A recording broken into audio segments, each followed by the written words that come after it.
सभी अपने स्थान पर बैठ गए। सभी को सादर नमस्ते। हम सब गायत्री महामंत्र का पवित्र गायत्री महामंत्र पढ़ेंगे।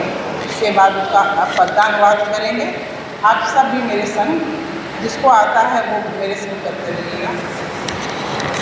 ओम भूर्भुवः स्वः तत्सवितुर्वरेण्यं भर्गो देवस्य धीमहि धियो यो नः प्रचोदयात्। तूने हमें उत्पन्न किया, पालन कर रहा है तू। तुझसे ही पाते प्राण हम, दुखियों के कष्ट हरता है तू। तेरा महान तेज है, छाया हुआ सभी स्थान। सृष्टि की वस्तु में तू हो रहा है विद्यमान। तेरा ही धरते ध्यान हम, मांगते तेरी दया। ईश्वर हमारी बुद्धि को श्रेष्ठ मार्ग पर चला। दाता हमारी बुद्धि को वेद मार्ग पर चला। ओम भूर्भुवः स्वः तत्सवितुर्वरेण्यं भर्गो देवस्य धीमहि धियो यो नः प्रचोदयात्। धियो यो नः प्रचोदयात्। आचार्य जी हमारे मध्य में आ चुके हैं। मैं आचार्य जी से अनुरोध करूंगी कि वे अपना स्थान ग्रहण करें। बीना सेठ जी से अनुरोध करूंगी कि वे आएं और उत्तरीय देकर आचार्य जी का सम्मान करें।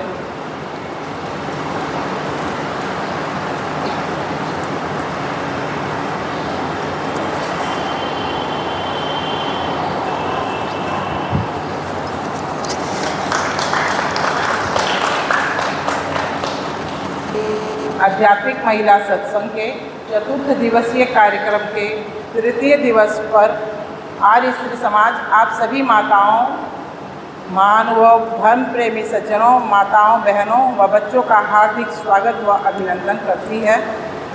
विगत 2 दिनों में हमने प्रथम दिवस 16 मई को हमने संस्कारों की भूमिका सुनी थी।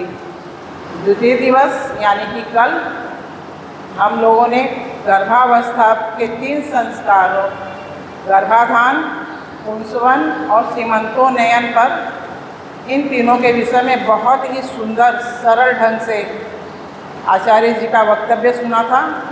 इसी कड़ी में आज तृतीय दिवस पर बाल्यकाल से लेकर बाल्यकाल के संस्कार जो कि जात कर्म, नामक्रमण और निष्क्रमण, अन्नप्राशन, मुंडन, कर्णभेद और उपनयन संस्कार हैं, उनके विषय में आचार्य जी से सुनेंगे। इन संस्कारों को हम सब कोशिश करेंगे जीवन में डालने के लिए अपने। ये संस्कार बहुत ही उत्तम हैं और बहुत ज़रूरी हैं। हम लोग को इन पर जरूर प्रयत्न करना चाहिए। आप सभी आ रही हैं, आप सभी का बहुत बहुत धन्यवाद। अब मैं हमारी बहन राजकुमारी जी से अनुरोध करूंगी कि वे आएं और अपना भजन प्रस्तुत करें। मैं भाई विकास जी से भी अनुरोध करूंगी कि वे भी मंच पर आएं। के सुमिरन को दिल से न जुदा करना, प्रभु ओम के सुमिरन को दिल से न जुदा करना। मस्ती भरे हृदय से ओम जपा करना। मस्ती भरे हृदय से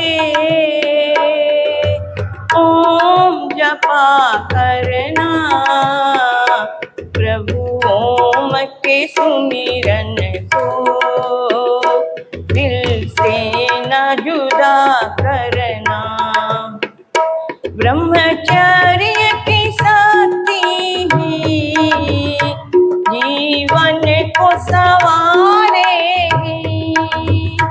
ब्रह्मचर्य की शक्ति ही जीवन को संवारेगी। भगवान की भक्ति ही भव पार उतारेगी। भगवान की भक्ति ही भव पार उतारेगी। दुख दर्द भी सह करके लोगों का भला करना। दुख दर्द भी सह करके लोगों का भला करना। मस्ती भरे हृदय से ओम जपा करना। प्रभु ओम के सुमिरन को दिल से न जुदा करना। देवत्व का गुण मन को सरसव्य बनाता है। देवत्व का गुण मन को सरसव्य बनाता है। ईश्वर का भजन मन के संताप मिटाता है। ईश्वर का भजन मन के संताप मिटाता है। नित्य संध्या हवन करके पापों से बचा लेना। नित्य संध्या हवन करके पापों से बचा लेना। प्रभु ओम के सुमिरन को दिल से न जुदा करना। प्रभु ओम के सुमिरन को दिल से न जुदा करना। मस्ती भरे हृदय से ओम जपा करना। प्रभु ओम के सुमिरन को दिल से न जुदा करना। दुर्भाव दुरित मन के बेदार न हो जाए। दुर्भाव दुरित मन के बेदार न हो जाए। जीवन के सुनहरे पल बेकार न हो जाए। जीवन के सुनहरे पल बेकार न हो जाए। दल दल से गुनाहों के नित दूर रहा करना। दल दल से गुनाहों के नित दूर रहा करना। प्रभु ओम के सुमिरन को दिल से न जुदा करना। मस्ती भरे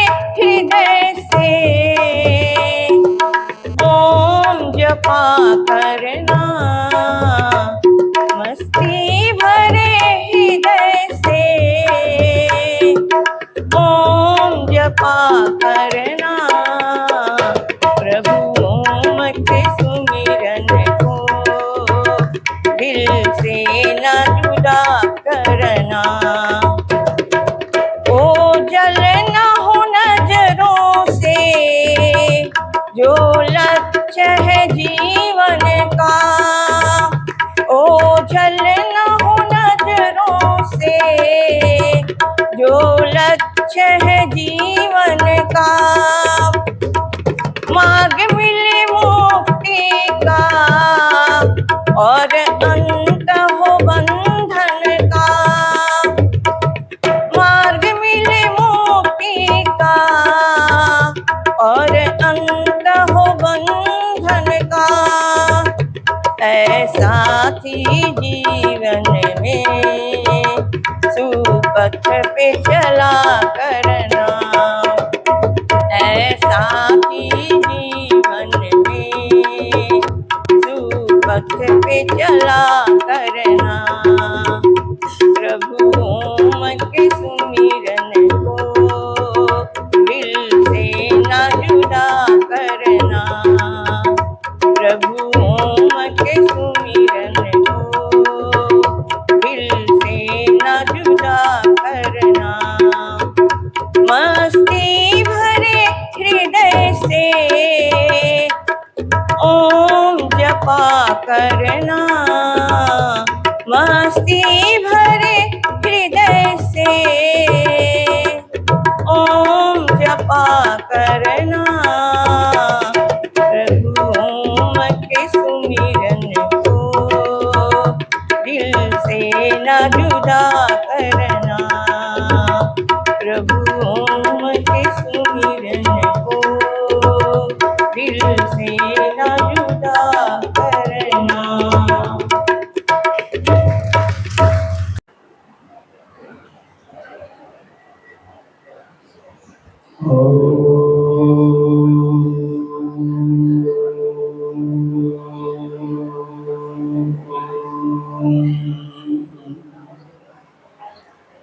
यो भूतं च भव्यं च सर्वं यस्याधितिष्ठति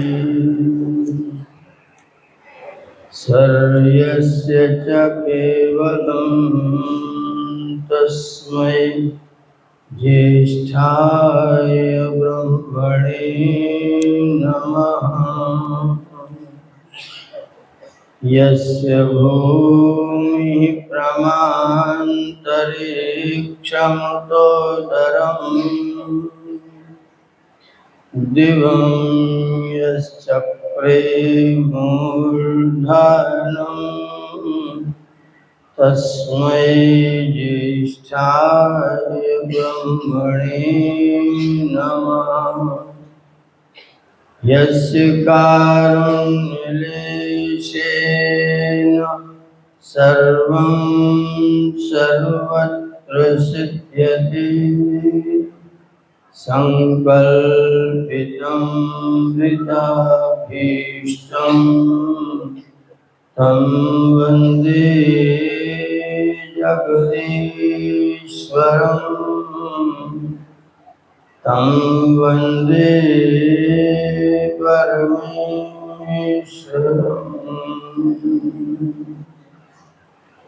नमस्ते सतेते जगत्कारणाय नमस्ते चिते सर्वलोकाश्रयाय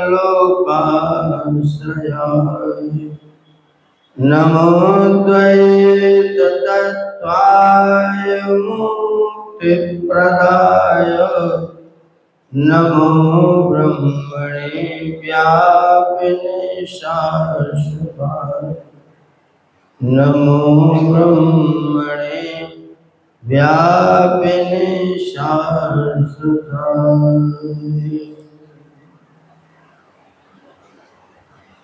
सभा में समुपस्थित आदरणीय श्रीमान रमेश मुनि जी, हमारे अत्यंत स्नेही भाई श्री निर्दोष अग्रवाल जी, आर्य महिला समाज के सभी सम्मानित पदाधिकारी, महिला मंडल, वंदनीय मातृशक्ति, समादरणीय सज्जन। यह चतुर्दिवसीय संस्कार विषयक कार्यशाला परसों से चल रही है। आज इसका तृतीय दिवस है और हमने संस्कारों को अलग अलग भागों में बांट लिया है। तो सर्वप्रथम संस्कार हैं हमारे जो गर्भावस्था के अंदर 9 महीनों के अंदर होते हैं। वो कुल संस्कार होने की दृष्टि से 5 हैं और संख्या की दृष्टि से 3 हैं। गर्भाधान, पुंसवन और सीमंतोन्नयन 3 संस्कार हैं, और सीमंतोन्नयन 3 बार होता है। इसलिए कुल मिलाकर के 9 महीने में 5 बार हम लोग इन संस्कारों को संपन्न करते हैं।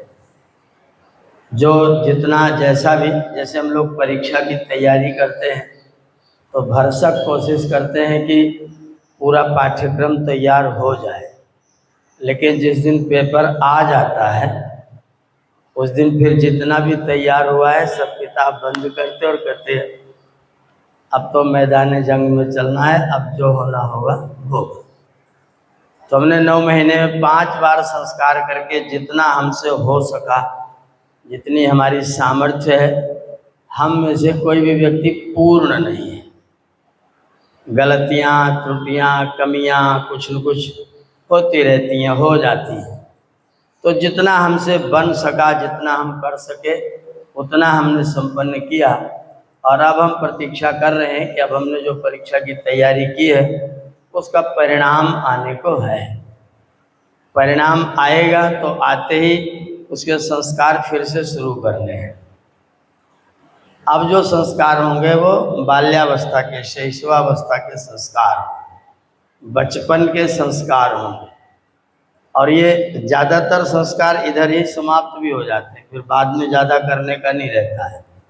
विवाह तक पहुँचते पहुँचते 13 संस्कार हो चुके होते हैं। मतलब 25 वर्ष में 13 और बाकी 3 में पूरा जीवन। 13 में 25 वर्ष और 3 के लिए 75 वर्ष। 3 संस्कार 75 वर्ष में पूरे होते हैं और 13 संस्कार 25 वर्ष में पूरे हो जाते हैं। तो जितना जितना आरंभ में होगा उतना उतना गुणकारी, लाभकारी है।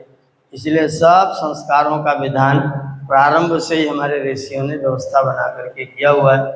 तो गर्भावस्था में हमने 5 संस्कार संपन्न किए, 5 बार संस्कार किया और कुल मिला के 3 संस्कार किए। अब संतान के आने का समय हुआ है।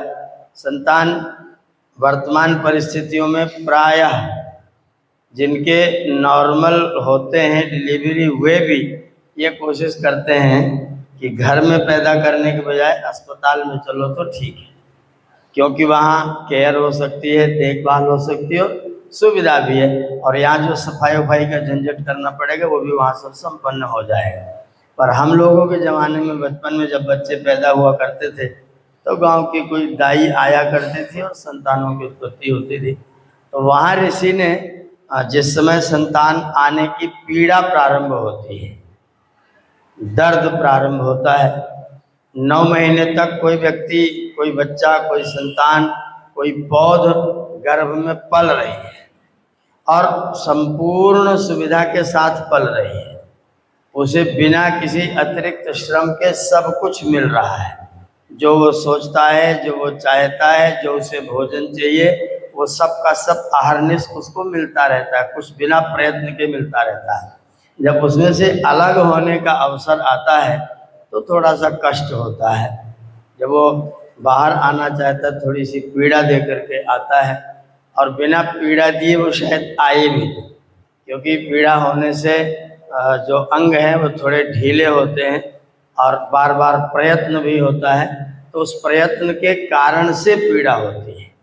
उस पीड़ा को जब प्रारंभ हो उसी समय ऋषि ने कहा है कि प्रसूता स्त्री के शरीर का कुछ मंत्रों का पाठ करते हुए मार्जन करें, जल छिड़कें उसके ऊपर। अस्पताल में जाएंगे वर्तमान परिस्थितियों में तो वहाँ शायद नहीं कर पाएंगे, नहीं होगा, कोई बात नहीं, और जल न छिड़का जाए तो भी चलेगा। लेकिन अगर घर में ही और सामान्य रूप से अगर हमारी संतान उत्पन्न हो रही है तो प्रसूता स्त्री के शरीर पर जल का छिड़काव करते हैं कुछ थोड़े से मंत्र पढ़ते हैं, परमात्मा से प्रार्थना करते हैं कि जो वियोग का कष्ट है, जो वियोग होने के कारण जो कष्ट हो रहा है, उस कष्ट से शीघ्रता से जल्दी से निवृत्ति दे दीजिए। तो शीघ्रता से निवृत्ति हो जाए, जिससे संतान आराम से उत्पन्न हो जाए। उसमें जो सीमंतोन्नयन में कहा गया था, सीव्यतु अपह सूच्या अच्छिद्य मानय, गर्भावस्था में जब शिशु पल रहा है, बढ़ रहा है, तो उस समय महिला को चाहिए कि वो काम जरूर करे। अगर चलते फिरते रहेंगे, कार्य करते रहेंगे, शरीर प्रक्रिया में रहेगा, तो संतान की उत्पत्ति ज़्यादा सुगमता से होती है। अगर बेड रेस्ट में आ जाते हैं तो फिर उत्पन्न करने में थोड़ी ज़्यादा कठिनाई होती है। तो अगर संस्कार के क्रम से चलते रहें, जैसा संस्कार होता रहा विधिवत, समय से सारे संस्कार होते रहे, तो संतानोत्पत्ति में ज़्यादा बाधा नहीं आती है, कोई कष्ट नहीं आता है और निवृत्ति जल्दी से हो जाती है और आराम से हो जाती है। मैंने प्रयोग करके देखा है, हमारा कोई बच्चा अस्पताल नहीं गया, कोई अस्पताल ले जाना नहीं पड़ा और आराम से शाम तक काम किया और सुबह बच्चे उत्पन्न हो गए।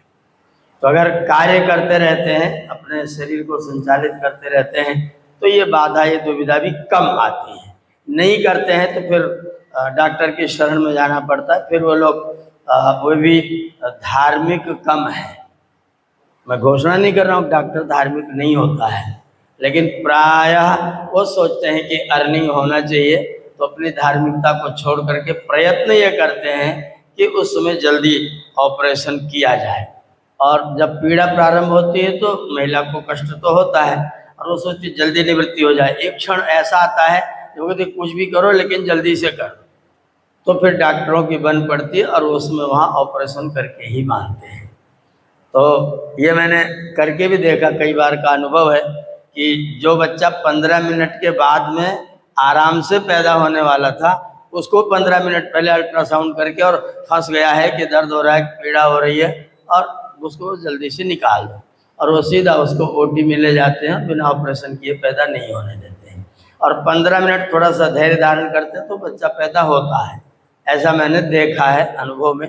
पर वहाँ भय ये होता है कि क्या पता कहीं कुछ हो जाए, तो बाद में लोग कहेंगे कि आप मान गए होते तो हो जाता, तो बाद में पछताना ना पड़े, इसलिए लोग जल्दी से उस काम को कर देते हैं। यत् किंचित संतान हमारी आने वाली है, वो आएगी, और आने के बाद में जो दाई लोग हैं, जो आया लोग हैं, जो सेविकाएँ हैं, उसको झाड़ पोंछ करके, और आजकल तो सब काम डॉक्टर करते हैं, लेकिन ऋषि ने कहा है कि वो काम पिताजी को करना चाहिए। नाड़ी छेदन का काम पिता को करना चाहिए, और उसके लिए पिताजी को पहले से अपनी पूरी तैयारी बना करके रखनी चाहिए। उसमें थोड़ा डेटॉल वगैरह डाल करके पानी गुनगुना करके रखते हैं, नाल को धागे से बांध देते हैं और उसको धीरे से हल्के ब्लेड से ऊपर वाले नाल को कट कर देते हैं।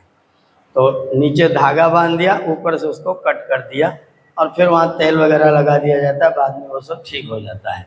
तो नाड़ी छेदन पिता के द्वारा हो अथवा चिकित्सक के द्वारा हो,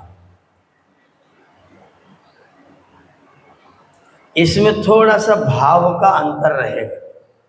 हमारा जो संबंध है, हम लोगों का जो संबंध है, आप संध्या में रोज मंत्र पढ़ते, जनः पुनातु नाभ्याम।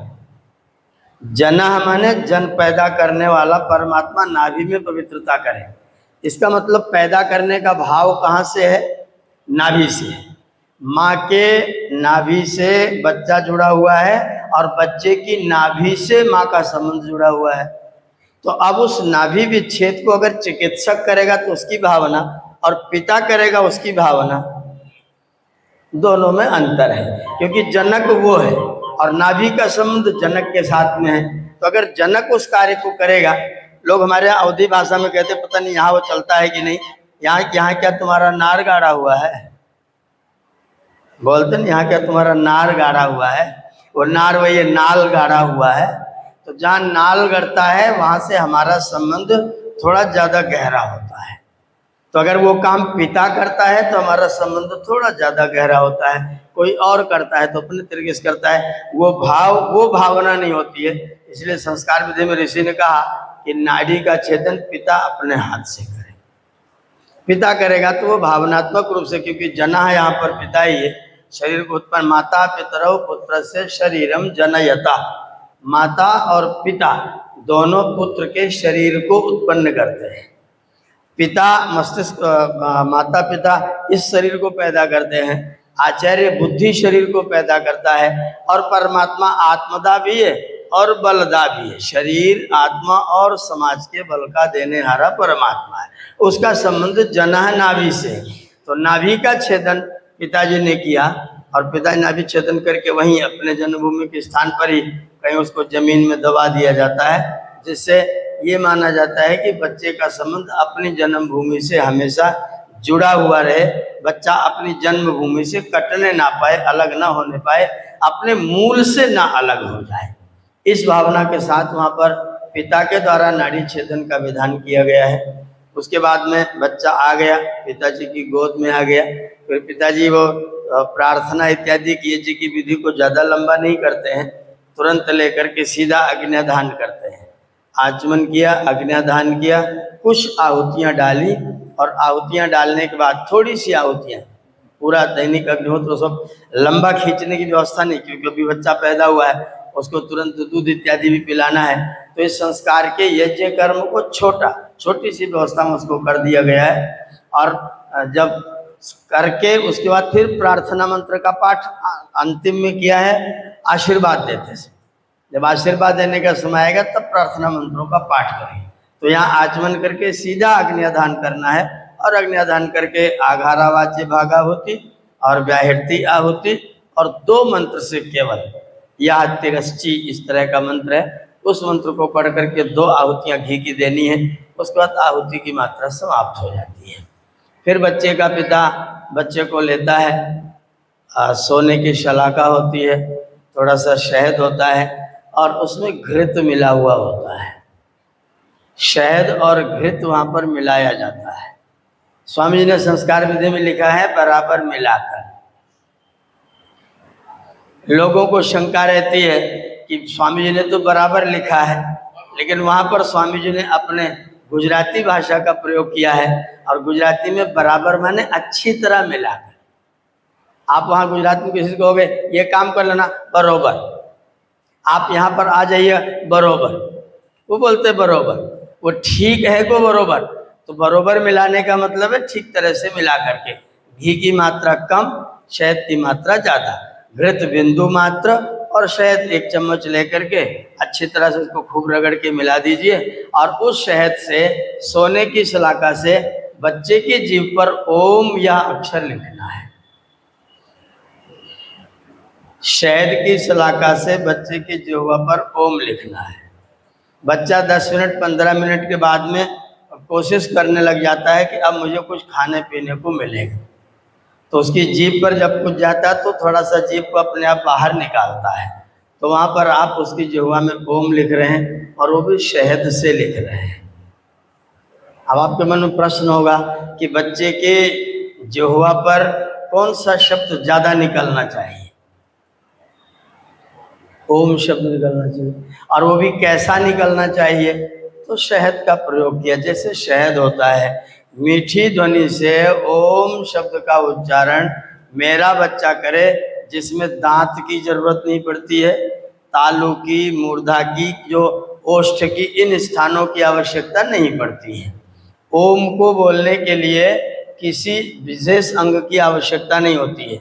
गूंगा व्यक्ति भी ओम का उच्चारण कर सकता है।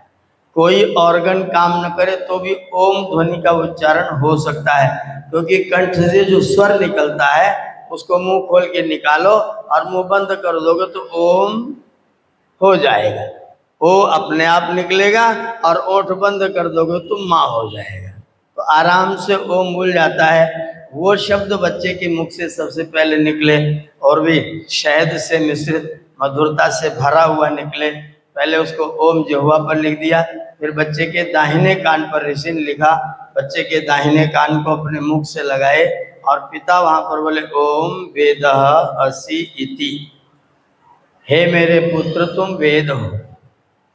वेद का मतलब तुम ज्ञान स्वरूप हो। वेद माने ज्ञान, तुम ज्ञान स्वरूप हो। तुम चेतन हो, तुम जीवात्मा हो, शरीर के बंधन में आए हो तो ओम को प्राप्त करने के लिए आए हो। मानव के शरीर में तुम्हारा आने का लक्ष्य क्या है? ओम की उपलब्धि, परमात्मा की प्राप्ति, परमात्मा की प्रतीति।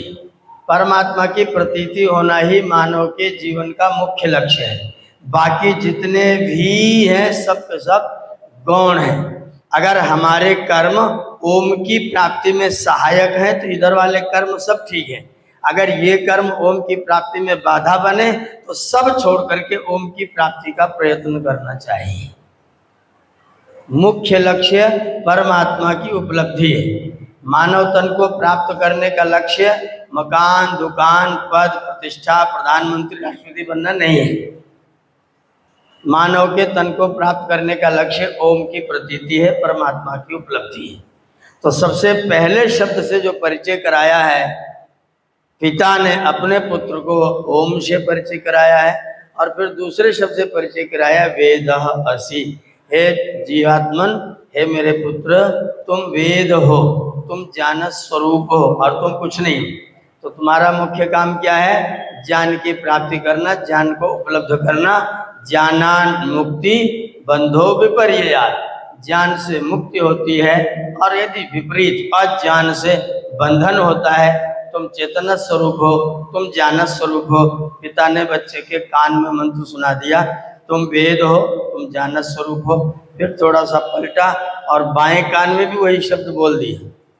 इधर से बोले इधर को निकल जाए तो नहीं, इधर से बोले यहाँ रुक जाए, इधर से भी बोले यहाँ रुक जाए। जो बोले अंदर कान में प्रवेश कराए और मस्तिष्क में जा करके वो ठहर जाए। तो दाहिने कान में ओम वेदोसी बोला, फिर बाएं कान में ओम वेदोसी बोला, फिर उसके बाद में वो शहद की शलाका उठाता है और शलाका लेकर के और क्या मंत्र बोलता है, कमाल है।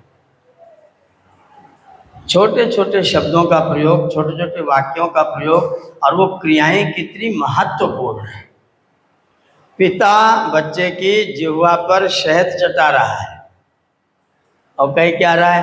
भूस्त्वयि दधामि, भुवस्त्वयि दधामि, स्वस्त्वयि दधामि, भूर्भुवस्वः सर्वं त्वयि दधामि। इस पृथ्वी लोक को तेरे अंदर प्रतिष्ठित करता हूँ। जो सबके प्राणों का प्राण परमात्मा है उसको मैं तेरे अंदर प्रतिष्ठित करता हूँ। अंतरिक्ष को भी तेरे अंदर प्रतिष्ठित करता हूँ और जो सब दुखों का विनाश करने वाला भुआ परमात्मा है उसको मैं तेरे अंदर प्रतिष्ठित करता हूँ। मैं तुम्हारे अंदर देवलोक को प्रतिष्ठित करता हूँ और जो समस्त संसार को सुख देने वाला परमात्मा है उसको मैं तुम्हारे अंदर प्रतिष्ठित करता हूँ। भूर्भुवः स्वः सर्वं त्वयि दधामि। मैं तुम्हारे अंदर सब कुछ को प्रविष्ट करा दे रहा हूँ। इस सारी धरती का ठेका किसके ऊपर है? तुम्हारे ऊपर है। अंतरिक्ष ठीक रहे इसकी जिम्मेदारी किसकी है? वो भी तुम्हारी है। देवलोक ठीक रहे इसकी जिम्मेदारी किसकी है? वो भी तुम्हारी ही है। और इन दोनों तीनों के बीच में जो कुछ बाकी बच गया हो कहने से, उस सब को ठीक करने की जिम्मेदारी भी तुम्हारी है। बच्चा कब पैदा हुआ? अभी 15 मिनट पहले। और जिम्मेदारियां कितनी दी जा रही हैं? 15 मिनट के बच्चे को इतनी भारी भारी जिम्मेदारियां सौंपी जा रही हैं। बच्चे के मन में, बच्चे की भावनाओं में, बच्चे के चित्त में, बच्चे के संस्कार में ये प्रविष्ट कराना है या संसार ठीक रहे इसकी जिम्मेदारी तुमको निभानी है। अगर हम बच्चे को बड़ा टास्क देंगे, बड़ा लक्ष्य देंगे और बच्चा मान लो उस लक्ष्य को न पहुंचा, लेकिन अगर उस लक्ष्य को प्राप्त करने के लिए प्रयत्नशील हो गया तो वहां तक न पहुंचे तो उस दिशा में कहीं तक तो पहुंचेगा। अगर हमने लक्ष्य ही कुछ नहीं दिया तो बच्चा पैदा हो गया। अब वो दाई लेकर के सासू अम्मा के पास में आई, लाओ भाई बच्चा हमको गोद में दे दो। सब लेना चाहते हैं, कितनी 500 रुपया दो, पहले कुछ दो। ऐसे थोड़ी दादी बनी हो। अब वो दादी बनने का नेग लेने के चक्कर में लगभग 15 मिनट तक चिक होती है। दादी सोचती देना न पड़े और वो सोचती बिना दिए देना न पड़े। और दोनों चिक चिक करते हैं, बार्गेनिंग होती है, और ये बच्चा सब सुन रहा है। उसके कान में आश्रम व्यवस्था के अनुसार भेजना क्या था, ओम वेदः असि इति, और जा क्या रहा है, तुम बहुत कंजूस हो, कैसी दादी हो, ऐसी ले लोगी बच्चा, कुछ करके लो, दो कुछ न कुछ, नेक दो हमको, और कितना ही दे दो तो शांत रहेंगे, जितना भी दे दो हमेशा कम रहता है। और वो हमेशा मतलब भावना ये है कि मैं कितना कम से कम मुझे देना पड़े, और उधर भावना रहती कितना कम से कम जितना ज़्यादा से ज़्यादा ले पाऊँ। तो जितने में मामला बन जाए, कोई फिक्स नहीं है, जितने में मामला बन जाए। अब उस बनने के चक्कर में जिसको बनाना था उसका सब इन्होंने बवंडर कर दिया, उसको सब दुनिया भर के बेकार के शब्द सुना डाले।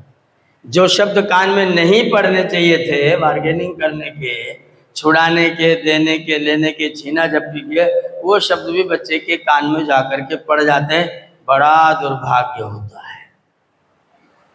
लोग सोचते तो छोटा बच्चा ये क्या जाने, लेकिन ये बहुत भयंकर भूल है। छोटे बच्चे के कान में जो शब्द पड़ते हैं, आंखें 3 महीने के बाद रूप को ठीक से देखना शुरू करती हैं। 90 दिन लग जाता आंखों को ठीक से लोगों को रूप देखने में, पर कान तुरंत काम करना शुरू कर देता है, और जिह्वा तुरंत काम करना शुरू कर देती है।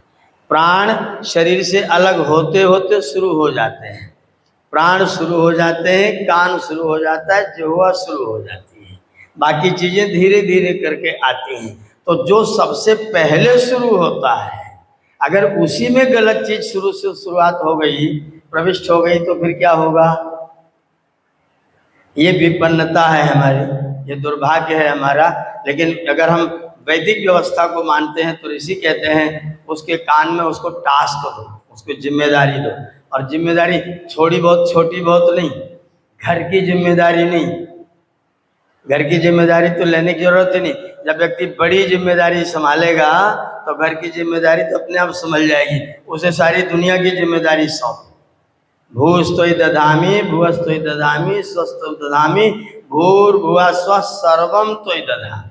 मैं सब कुछ तुमको समर्पित करता हूँ, और सारा उसके ऊपर दे करके, और फिर बच्चे को ऐसे उठाता है, उसके कान में अपना मुख लगाता है और कई सारे मंत्र पढ़ता है, और विचित्र विचित्र मंत्र हैं। अगर मैं उन सारे मंत्रों की व्याख्या करूं तो जात कर्म में पूरा समय व्यतीत हो जाए। इतने दिव्य मंत्र वहाँ पर पिता बोलता है। त्र्यायुषम जमदग्ने कश्यपस्य त्र्यायुषम यद्देवेषु त्र्यायुषम तन्नो अस्तु त्र्यायुषम। तेरी जमदग्नि की आयु 300 साल हो जाए, तेरे जमदग्नि की आयु 300 साल हो जाए। 100 साल का तो सामान्य जीवन है। मैं कामना करता हूं कि तेरी आंखें 300 साल तक ठीक से देखती रहे। त्र्यायुषम जमदग्ने कश्यपस्य त्र्यायुषम। कान भी 300 साल तक काम करते रहे। यद देवेषु त्र्यायुषम।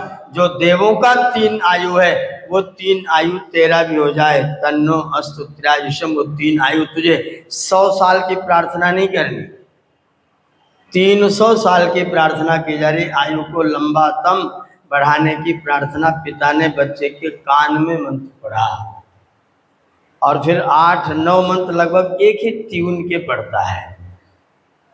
तेन त्वा आयुषा आयुष्मंतम करो। तेन उसके द्वारा, त्वा माने तुझको, आयुषा माने आयुष, आयुष्मंतम करो में आयुष्मान बनाता। उस आयु से मैं तुमको आयुष्मान बनाता हूँ। किस आयु से? अब एक एक आयु का परिचय देना शुरू किया। बड़े दिव्य मंत्र हैं। हमारा आयु दीर्घायु कैसे बने, हम दीर्घायु कैसे हों? तो मंत्र बोला अग्नि आयुष्मान। अग्नि आयुष्मान है। वो आयुष्मान कैसे होता है? वनस्पतियों से। हम अग्निहोत्र में समिधा रखते हैं, तो समिधा रखते जाओ तो अग्नि आयुष्मान है, और समिधा नहीं डाला तो थोड़ी देर में अग्नि बुझेगा। ये कहता है अग्नि आयुष्मान है। कैसे? वनस्पतियों से। तुम आयुष्मान होना चाहते हो, कैसे? वनस्पतियों का सेवन करो। जिस शक्ति और सामर्थ्य से वनस्पति आयुष्मान है, उन वनस्पतियों से अग्नि आयुष्मान है। मैं तुम्हारे अंदर आयुष्मान अग्नि की प्रतिष्ठा करके तुमको आयुष्मान बनाने का आशीर्वाद प्रदान करता हूँ। तेन त्वा आयुषा आयुष्मंतम करोमि। अग्नि आयुष्मान, फिर कहा सोमः आयुष्मान, चंद्रमा भी आयुष्मान है। वो कैसे आयुष्मान है? औषधि भी आयुष्मान, वो औषधियों से आयुष्मान है। उस आयुष्य में तुमको आयुष्मान बनाता हूँ। अर्थात आयुष्मान होना है तो औषधियों का उचित प्रयोग करो, औषधियों का उचित प्रयोग करो। आप ध्यान दीजिएगा, औषधि और औषधि दोनों में कुछ अंतर है। ओ पर डबल मात्रा और ओ पर सिंगल मात्रा, दोनों में अंतर है। जो उनसे बनाई जाती है, बनी बनाई है, उसका नाम है औषधि, और जो परमात्मा निर्मित है उसका नाम है औषधि। वेद ने नहीं कहा गोलियां खाओ, वेद ने कहा सीधा औषधियों का सेवन करो। औषधि औषधि, आप लोग शांति पाठ पढ़ते हैं तो क्या पढ़ते हैं? औषधया कि औषधया? औषधया शांति। औषधया माने ये जो जो फल वृक्ष जो अपने पौधे उगे उनका नाम औषधि है, और जब उनको कूट पीस के गोली बना देंगे तो क्या हो जाएगा? औषधि। औषधि से औषधि बनाया जाता है। तो आयुष्मान होना हो तो औषधि नहीं, औषधि का सेवन करो, जिससे तुम्हारा आयु ठीक रहे। औषधियों का, अन्नों का, औषधियों की परिभाषा कर रखी है, जो फल देने के बाद सूख जाते हैं उन्हें बोलते हैं औषधि। जो फल देने के बाद सूख जाते, जैसे केला, गेहूं, चना, मटर, उड़द, जौ, अलसी, ये जितने हैं सब के सब बड़े होंगे, फल देंगे, उसके बाद सूख जाएंगे। जितने फल देकर खत्म हो जाते हैं उनका नाम क्या है? औषधि। जिनमें फूल नहीं दिखाई देता, फल दिखाई देता है, उनका नाम है वनस्पति। जिनमें फल और फूल दोनों लगातार दिखाई देते हैं उनका नाम है वृक्ष। और जो किसी के सहारे से बढ़ते हैं उनका नाम है विरुद्ध। हमारे यहाँ 4 प्रकार का वनस्पति जगत है। बॉटनी वैदिक में 4 प्रकार की है। कौन कौन सा प्रकार है? वृक्ष, वनस्पति, औषधि और लता। वृक्ष क्या है? जिसमें फल फूल दोनों हैं। आम, महुआ, फल भी है, फूल भी है, ये सब वृक्ष हैं। और जिनमें फूल ना दिखाई दे, फल आए, बरगद, पीपल, ये सब क्या है? वनस्पति। ये वनस्पति है। और जिसमें फल आने के बाद वो पौधा ही सूख जाता है, वो सब औषधियाँ। और जो किसी के सहारे से आगे बढ़ते हैं वो सब लताएं। इनको हम विरुद्ध भी बोल सकते हैं, विरुद्ध। तो ये 4 प्रकार की जो औषधि प्रजाति है, वनस्पति है, औषधि है, वृक्ष है और लताएं हैं। इनको अगर हम सेवन करते हैं तो सीधा औषधि सेवन करते हैं। और जब इनको पका के, भून के, उबाल के, कैसे करके बना देते हैं तब फिर ये औषधि हो जाते हैं। औषधि में शांति है, औषधि में नुकसान भी हो सकता है। औषधि में शांति, औषधया शांति। अगर किसी को आयुष्मान होना है तो औषधियों का सेवन करे। ब्रह्म आयुष्मत, परमात्मा आयुष्मान है। वो कैसे आयुष्मान है? ब्राह्मणों के कारण से आयुष्मान है। किसी को आयुष्मान होना हो तो ब्राह्मण की शरण में रहो। ब्राह्मण का मतलब वेद का ज्ञानी, जो व्यक्ति वेदज्ञ है, ऐसे ब्राह्मण की शरण में रहो, तुम्हारा आयु ठीक ठाक रहेगा। ब्रह्म आयुष्मत। फिर कहा ऋषयः आयुष्मंता, ऋषि भी आयुष्मान है। क्यों? व्रत के कारण से। उन्होंने व्रत धारण किया, तुमको मैं आयुष्मान करता हूं, तुम भी व्रत को धारण करो जिससे तुम भी आयुष्मान हो जाओ। पितरः आयुष्मंता, पिता भी आयुष्मान होते हैं। और पिता कैसे आयुष्मान होते हैं? ते स्वधाभी आयुष्मंता, जब उनकी आज्ञा का पालन होता है तो पिता आयुष्मान होते हैं। अगर पिताजी की इच्छाओं की पूर्ति रहती है, उनकी भावनाओं की, कामनाओं की पूर्ति रहती है, उनकी आज्ञाओं का पालन रहता है, तो पिता लोग आयुष्मान होते हैं। पिता का शरीर छूट जाए और पुत्र लोग पिता के कर्म को अपने जीवन में धारण करके करते रहें, तो वो पिता आयुष्मान है, क्योंकि उसके कर्म अभी तक बंद नहीं हुए। शास्त्रों में कहा गया पुत्रों को पिंडदान करना चाहिए। पिंडदान माने चावल को गोल गोल करके रख देना, जौ का आटा पीस के बिना छाने बिना घोले सान करके लड्डू बना करके पत्ते पर रख करके आओ पिताजी खाओ। उसको कौन खा सकता है? वो पिंडदान नहीं है। पिंड इसको कहते हैं। ये जो हमारा शरीर है इसका नाम क्या है? पिंड। सिर से लेकर के पैर तक जो ढांचा है, इस ढांचे का नाम है पिंड। पुत्र अपने पिता की आज्ञा में अपने पिंड का दान करे, यह है पुत्र के द्वारा किया जाने वाला पिंडदान। और जब पुत्र पिता की आज्ञा में अपने पिंड को लगा देता है, पिंडदान कर देता है, तो फिर पिता कभी नहीं मरता है, फिर पिता आयुष्मान हो जाता है। दशरथ जी की मृत्यु हुई, भरत ने कहा अब तो पिताजी भी नहीं रहे, तो तुम चल ही सकते हो। राम जी ने कहा यही तो कठिन बात है, पिताजी रहते तो मैं भले ही चला जाता, पर पिताजी की आज्ञा देकर चले जाने के बाद तो मैं जब तक उनकी आज्ञा पूरी नहीं हो जाती, जब तक 14 वर्ष पूरे नहीं हो जाते, तब तक मैं अयोध्या तो क्या दुनिया के किसी नगर में अपने पैर नहीं रखूंगा। पिताजी के लिए मैंने अपना पिंडदान किया हुआ है। अगर पुत्र लोग पिता के लिए अपने इस पिंड का दान करते हैं, हमारे पंडित जी लोगों ने समझा दिया पिंडदान माने पिंडदान, बस उसके बाद काम खत्म हो गया। नहीं, पिंडदान का मतलब पिता के द्वारा छोटी की विरासत में, पिता ने जिन विरासतों को संसार में कायम किया है, उन विरासतों को पुत्र अपना पिंड दान करके निश्चित रखे, उनको नियमित रखे, उस कार्य को कभी बंद ना होने दे। ये पुत्र के द्वारा किया जाने वाला पिंड दान है। और ऐसा करके पिता आयुष्मान होता है। पितरः आयुष्मन्तः ते स्वधाभी आयुष्मन्तः। अब पिता बच्चे को गोद में लेके कह रहा है कि तेरे कंधे पर मेरा भार है, अगर तू चाहे तो मैं आयुष्मान हो सकता हूँ, अगर तू चाहे तो मैं आयुष्मान नहीं भी हो सकता हूँ। अगर मैं तेरे कारण तिल तिल दुखी हूँ तो मैं आयुष्मान रहूँगा। तुम्हारे कृत्यों को सुन सुन के, तुम्हारी शिकायतों को सुन सुन के अगर मैं दुखी रहूँ तो मैं आयुष्मान रहूँगा। मैं खुद ही सोचूंगा कि जल्दी चला जाऊँ तो अच्छा है। अभी अभी बच्चा पैदा हुआ और पिताजी कह रहे कि तू मुझे आयुष्मान बनाएगा तो मैं आयुष्मान बनूंगा, और अपनी आयु से मैं तुझको आयुष्मान करता हूँ। तू मेरी भी आयु ले ले और तू आयुष्मान हो जा। यज्ञ आयुष्मान, यज्ञ भी आयुष्मान है। कैसे होगा? दक्षिणा भी, दक्षिणा होगी तो यज्ञ आयुष्मान होगा, और दक्षिणा नहीं रहेगी तो यज्ञ आयुष्मान नहीं होगा। पंडित जी को दक्षिणा मिलेगी तो अगली बार फिर हवन करने की सोचेंगे। आए और पता चला अपना ही तेल पानी खर्च करके आए हैं तो दोबारा फिर वहां जाएं क्या? फिर तो धीरे धीरे यज्ञ बंद होगा। तो यज्ञ आयुष्मान, दक्षिणा भी आयुष्मान।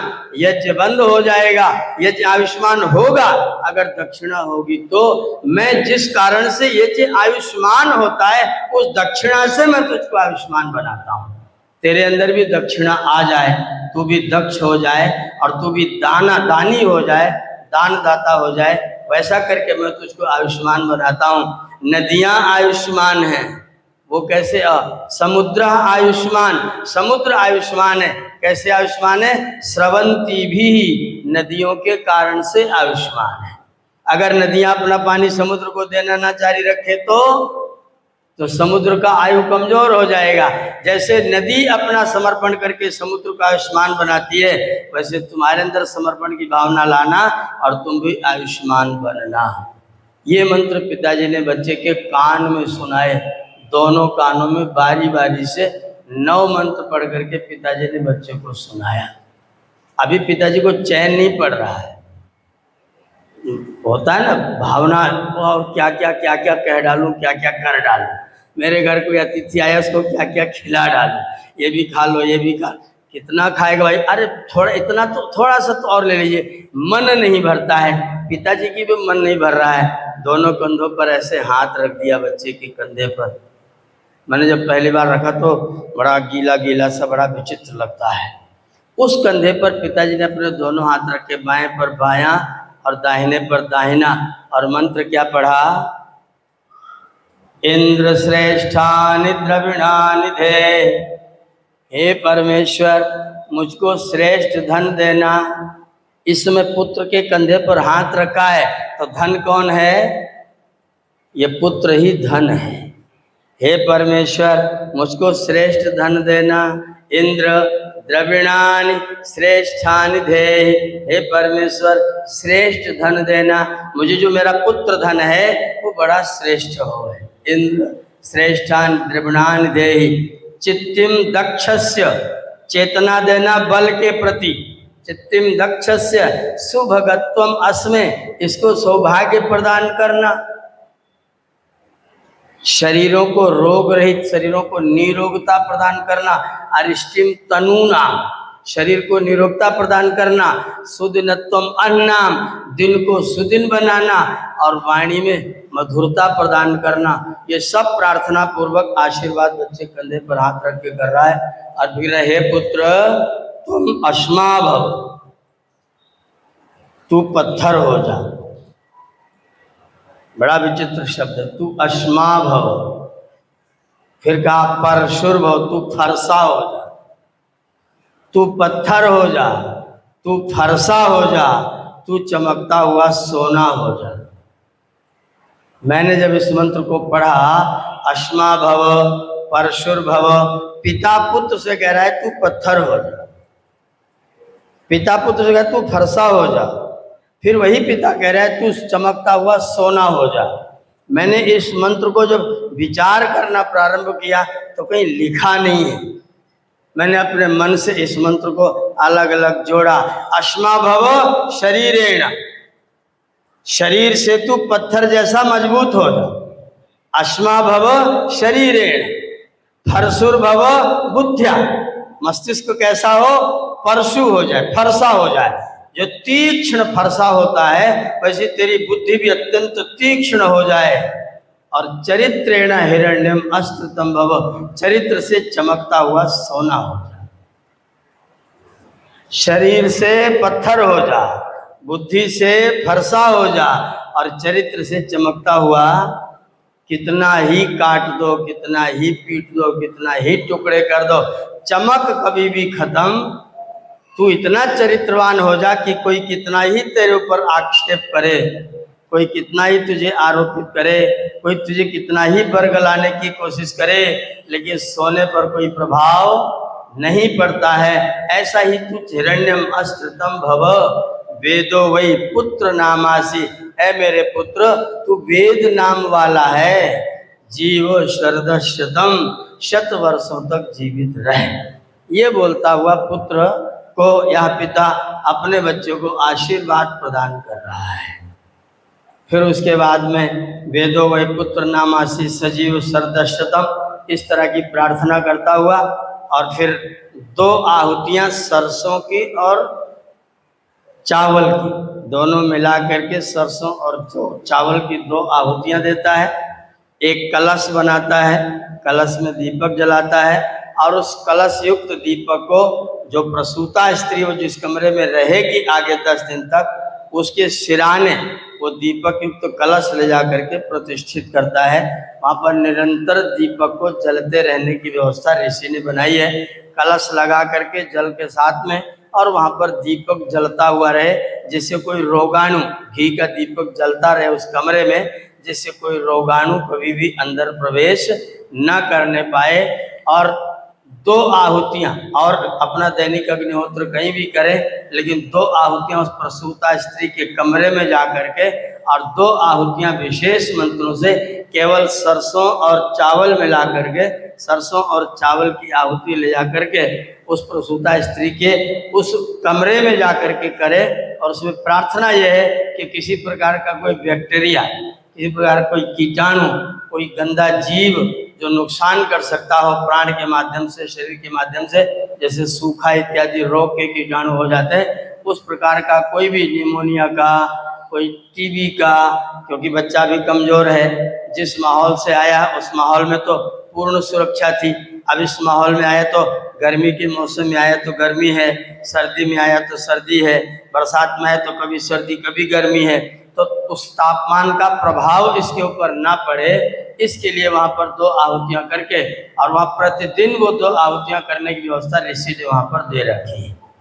2 आहुतियाँ प्रतिदिन प्रसूता स्त्री के उस कमरे में करे और 10 दिन तक महिला उसी कमरे में रहे, स्वच्छता का पूरा ध्यान रखे, दीपक वहाँ जलता रहे, अग्निहोत्र की 2 आहुतियाँ वहाँ पर जा करके रोज करे और फिर ये व्यवस्था करके फिर सब लोग बच्चे को बाहर से खड़े होकर के आशीर्वाद देवें और पिता बच्चे को लेकर के अंदर रहें और वहीं से सब लोग बच्चे को मंत्र बोल करके और अपना आशीर्वाद प्रदान करें और फिर ये जात कर्म संस्कार समाप्त हो गए।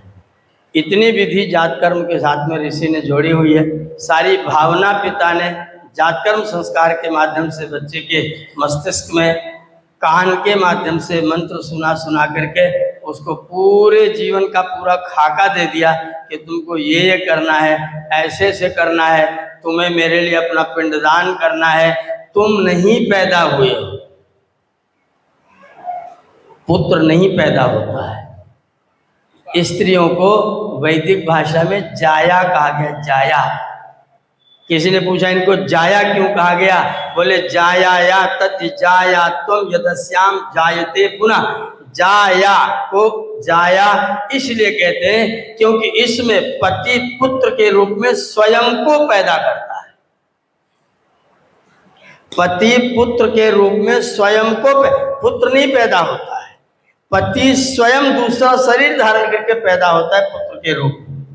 वो पुत्र क्या है? वो पति ही है।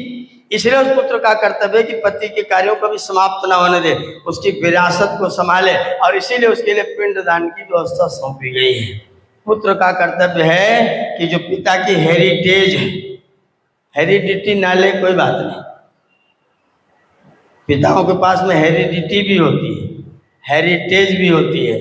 हेरिटेज लेने की कोशिश प्रायः कोई नहीं करता है, हेरिडिटी लेने की कोशिश प्रायः सब लोग करते हैं।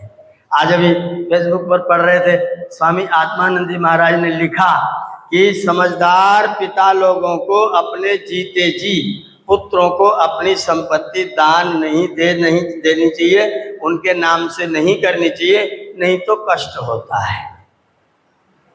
अपने जीते जी पुत्रों को अपनी संपत्ति नहीं देनी चाहिए, नहीं तो पिता लोगों को कष्ट होता है। उस पर डॉक्टर अखिलेश शर्मा ने लिखा कि यह वाक्य 100% सत्य नहीं है, थोड़ा थोड़ा है। तो स्वामी जी ने उसके उत्तर में लिखा कि यह व्यवहार में ऐसा ही दिखाई दे रहा है लेकिन सर्वथा सत्य नहीं है। मैंने वही तुरंत लिखा उसी पर, यदि वानप्रस्थ और संन्यास को कायम किया जाए तो क्या संकट है?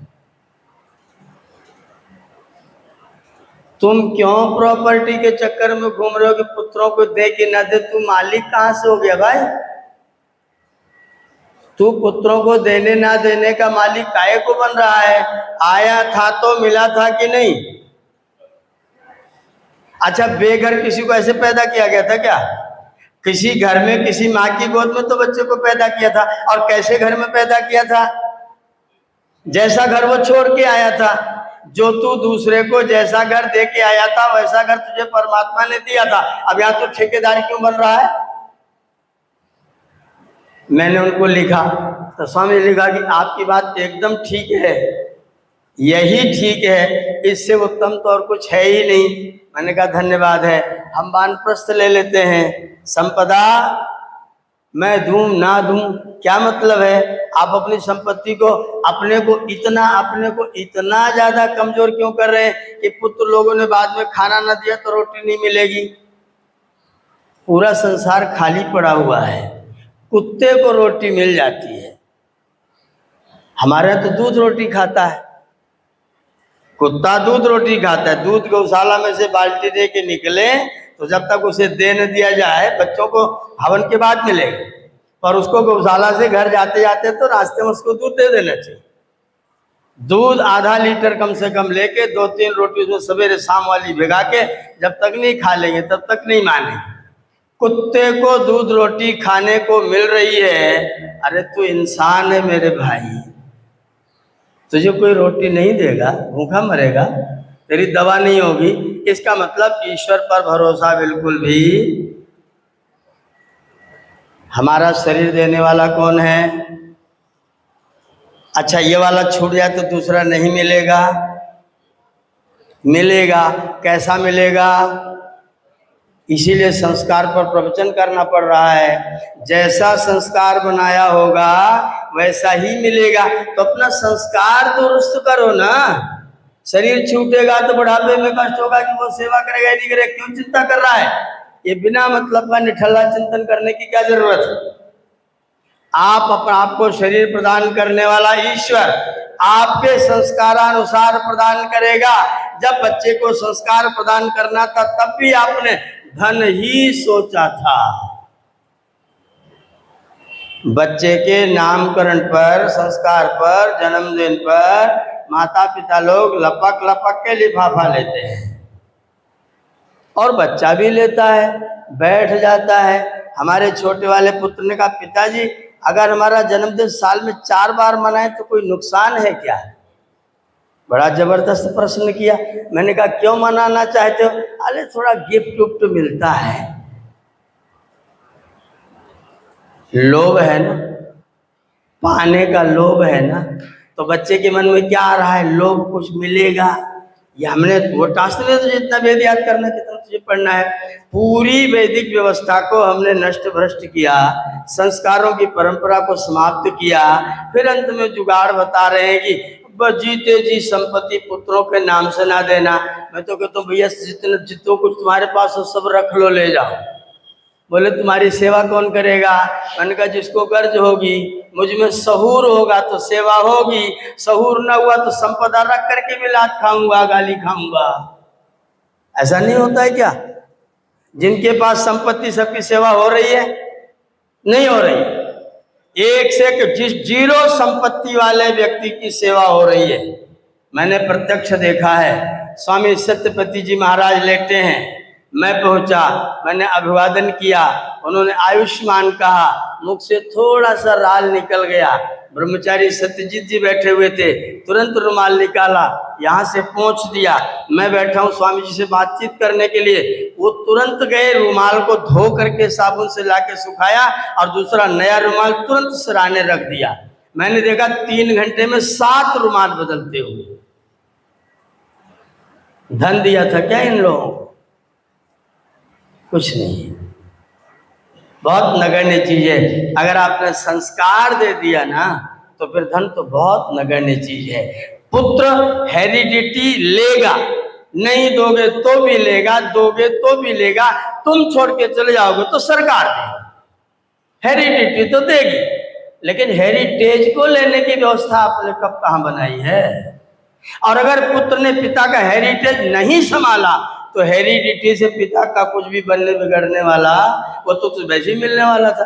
वो तो जब तू आएगा तुझे परमात्मा घर देंगे, मकान देंगे, स्थान देंगे, माता देंगे, पिता देंगे, वस्त्र देंगे। पर जमीन पर आने से पहले, पैदा होने से पहले लंगोटियों की भरमार तेरे लिए सिल सिल के रख दी जाएगी। पहले ही जन्मदिन पर मार कपड़े इतने हो जाएंगे, छोटे हो जाएंगे तो पहन नहीं पाए। तब क्यों चिंता करता, जब आने पर सब कुछ मिलेगा। तो संस्कार बनाने की चिंता करें। पुत्र सेवा करेंगे, सहूर होगा तो सेवा होगी, अगर सहूर न हुआ तो कदापि सेवा नहीं होगी। लोग कुत्तों को नहला रहे हैं, साबुन से, डब से, शैम्पू से कुत्ते को नहलाते हैं, उसको सुखाते हैं, उसके लिए अतिरिक्त एसी लगाते हैं। उस कुत्ता सेवा प्राप्त कर लिया। भले आदमी तू मनुष्य होकर के सेवा पाने की जुगाड़ सोच रहा है, बड़ा विचित्र है। कितना हीन, कितना छोटा, कितना तुच्छ, कितना संकुचित मस्तिष्क है। अपनी संतानों को, अपनी आने वाली पीढ़ियों को विरासत संभालने का संस्कार देना हमारा नैतिक उत्तरदायित्व है। और ये बच्चा के पैदा होते ही पहला संस्कार जात कर्म में इतनी सारी विरासत बच्चे को सौंप दी जाती है और इस विरासत को फिर दोहराते भी रहना चाहिए। मैं हर जन्मदिन पर जात कर्म संस्कार के मंत्रों से आहुतियां दिलवाता हूँ। हर जन्मदिन पर जात कर्म संस्कार के इन्हीं मंत्रों से आहुतियां दिलवाता हूँ। पितरः आयुष्मन्तः ते स्वधाभी आयुष्मन्तः यज्ञः आयुष्मान दक्षिणाभी आयुष्मान समुद्रः आयुष्मान स्रवंती भी आयुष्मान। अगर तू इनको आयुष्मान करता रहेगा तो आयुष्मान होंगे, अगर ये ना हुए आयुष्मान तो तू भी आयुष्मान होने वाला। इसलिए इनको आयुष्मान बनाना तुम्हारा नैतिक उत्तरदायित्व है। इनको आयुष्मान बनाओगे तो तुम स्वतः आयुष्मान हो जाओगे। ये अत्यंत महत्वपूर्ण संस्कार जात कर्म संस्कार है। बच्चों को बचाया जाए। अगर आपने सोच रखा हो कि अस्पताल में बच्चा पैदा होगा और उस दाई को देना ही है, तो उसका लिफाफा बिना बोले मौन रह करके ओम स्वीकुरु, बच्चे के सामने ये न होने पाए कि इतना नहीं उतना, बस मैं अपने बच्चों को पहले ओम और वेद सुना लूं, फिर बाद में दूसरी बातचीत बाद में करेंगे। अभी इसको शांति से पहले से देना है, बिना बार्गेनिंग ये रखो। मौनम सुनाएंगे तो मंत्र सुनाएंगे। अगर इतना थोड़ी सी दृढ़ता आपके मन में रहे तो बच्चे के कान में सर्वप्रथम वेद पढ़े, ओम पढ़े, वेदो असी पढ़े, या कुछ मंत्र ऐसी ईश्वर से प्रार्थनोपासना के ही मंत्र वहाँ उसको सुना दिए जाएं। कुछ तो वेद मंत्र उसके कान में पढ़े, जो उसके कान में प्रथम बार में वेद मंत्र का संस्कार उसके पास में जाए। ये जात कर्म के नाम पर आप इतना अवश्य करें। उसके बाद में 10 दिन व्यतीत हो गया, माता जी थोड़ी स्वस्थ हो गई, ठीक ठाक हो गई, 11वां दिन आ गया। अब हम इस बच्चे को कहें क्या? मैंने अपने बच्चे के लिए कार्ड छापा था नामकरण संस्कार पर, मेरी बगिया में एक फूल खिला है, आप आओ मुझे बताओ हम उसे क्या कह के पुकारें। ये 2 लाइन का कार्ड छापा था नामकरण संस्कार पर निमंत्रित करने के लिए। मेरी बगिया में एक फूल खिला है, आप आओ मुझे बताओ हम उसे क्या कह के पुकारें। दावत खाओ और अपने घर जाओ। ये निमंत्रण कार्ड था। मेरी बगिया में जो फूल खिला उसे मैं क्या कह के पुकारूं? क्योंकि नाम तो करना पड़ेगा, बुलाना तो पड़ेगा।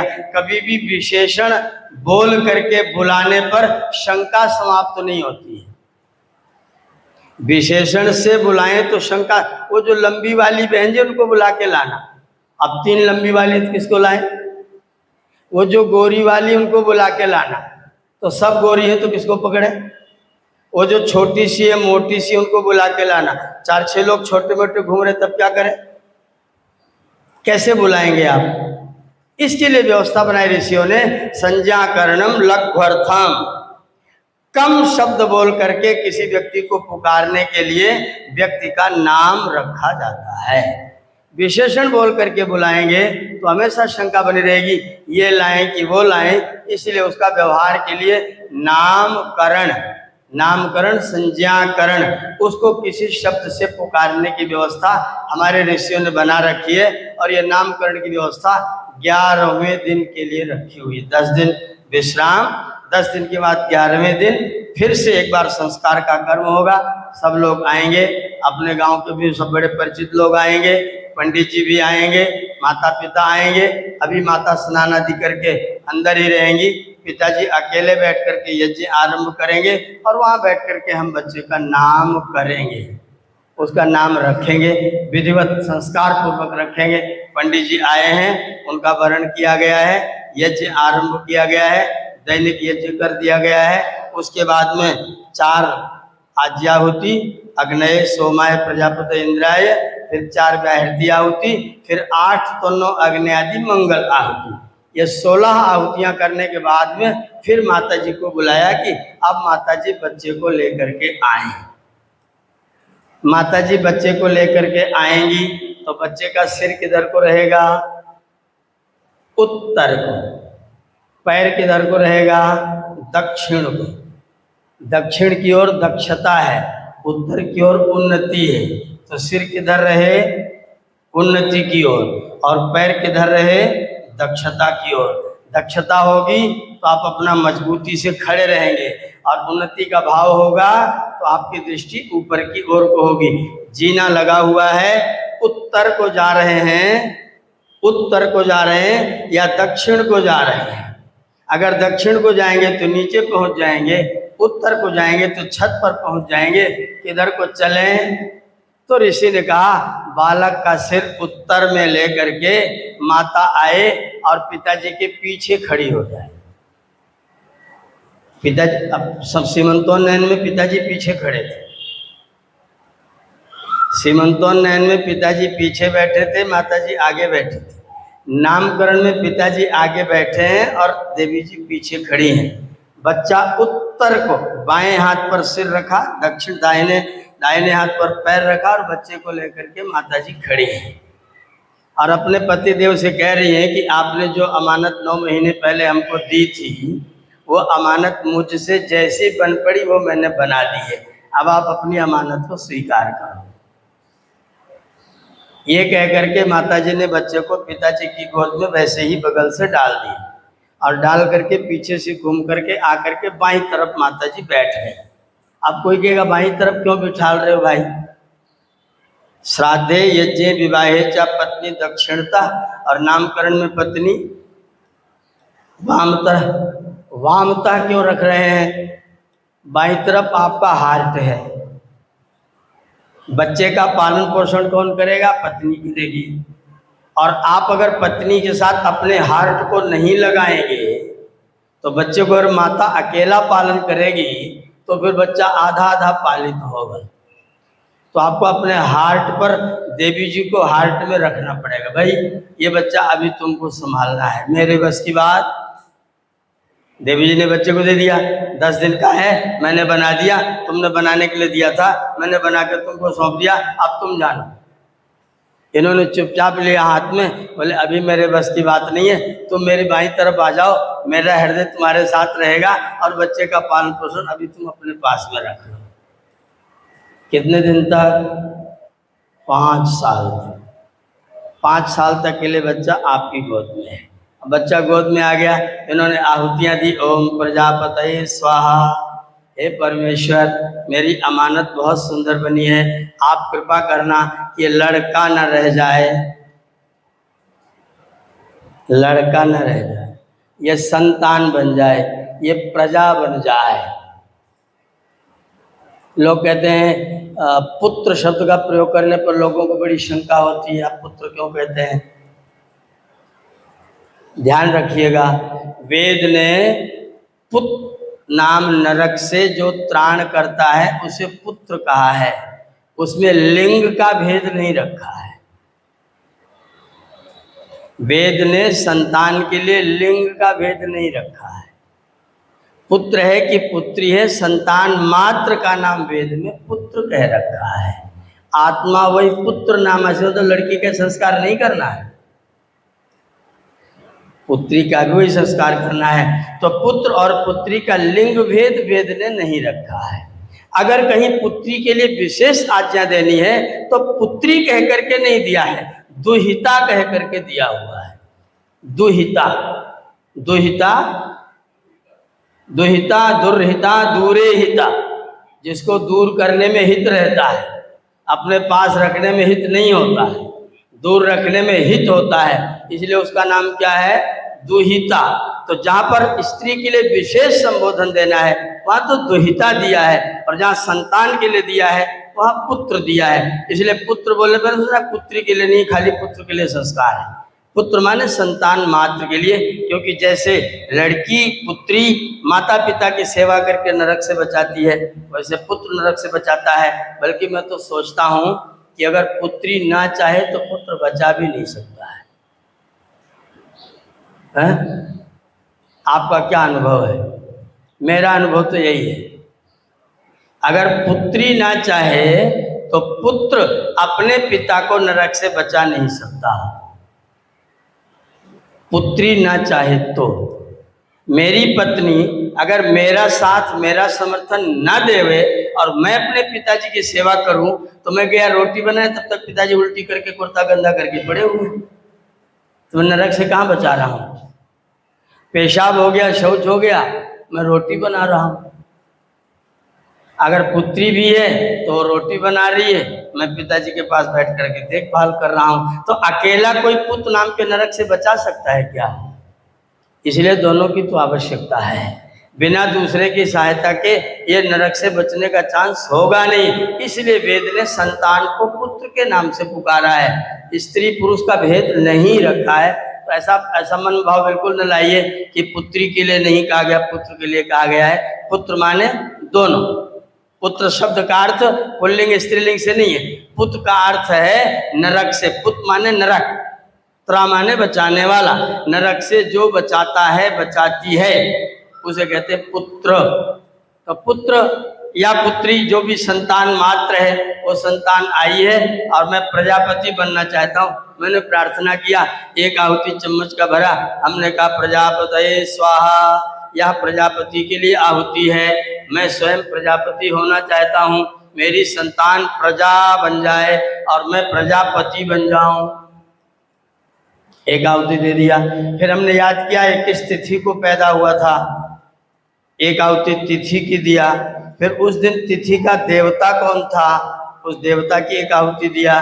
फिर उस दिन नक्षत्र कौन सा था, नक्षत्र की एक आहुति दिया। फिर नक्षत्र का देवता कौन था, उस नक्षत्र के देवता की भी एक आहुति दी। इस प्रकार से 4 आहुतियां, तिथि, तिथि देवता, नक्षत्र, नक्षत्र देवता, 4 आहुतियां देने के बाद में फिर नामकरण की प्रक्रिया प्रारंभ होती है। पिता पुत्र के नासिका के सामने अपना अंगूठा और अनामिका ऐसे करके सामने लगाता है और पुत्र के श्वास की गति को अनुभव करता है, प्राण की गति को अनुभव करता है और फिर मंत्र पढ़ता है, कह असी, तुम कौन हो, तुम हो कौन। शरीर से तो ठीक है, हमारा तुम्हारा संबंध हुआ है, लेकिन तुम हो कौन। महात्मा हो, दुरात्मा हो, दिव्यात्मा हो, तुम्हारा परिचय क्या है। और इस दुनिया में अनेक लोग पैदा होते हैं, का तमाह असी, उनमें से तुम्हारा क्रम कौन सा है, नंबर कौन सा है, कितने क्रम के हो तुम, 2 नंबर, 3 नंबर, 4 नंबर, भाई कितना तुम्हारा क्रम है। अब तो 750 करोड़वां नंबर का तमाह असी। फिर पूछा कस्य असी, तुम किसके हो, तुम किसके हो। ऐसा एक व्यक्ति ने कहा तो बेहूदगी का प्रश्न है, जब पिता का ही पुत्र तो क्यों कह रहा है तुम किसके हो। हमने कहा जो जिसका भी हो, लेकिन उसको बार बार याद दिलाना, तू किसका भाई है, तू किसका भाई है, मेरा ही भाई है ना।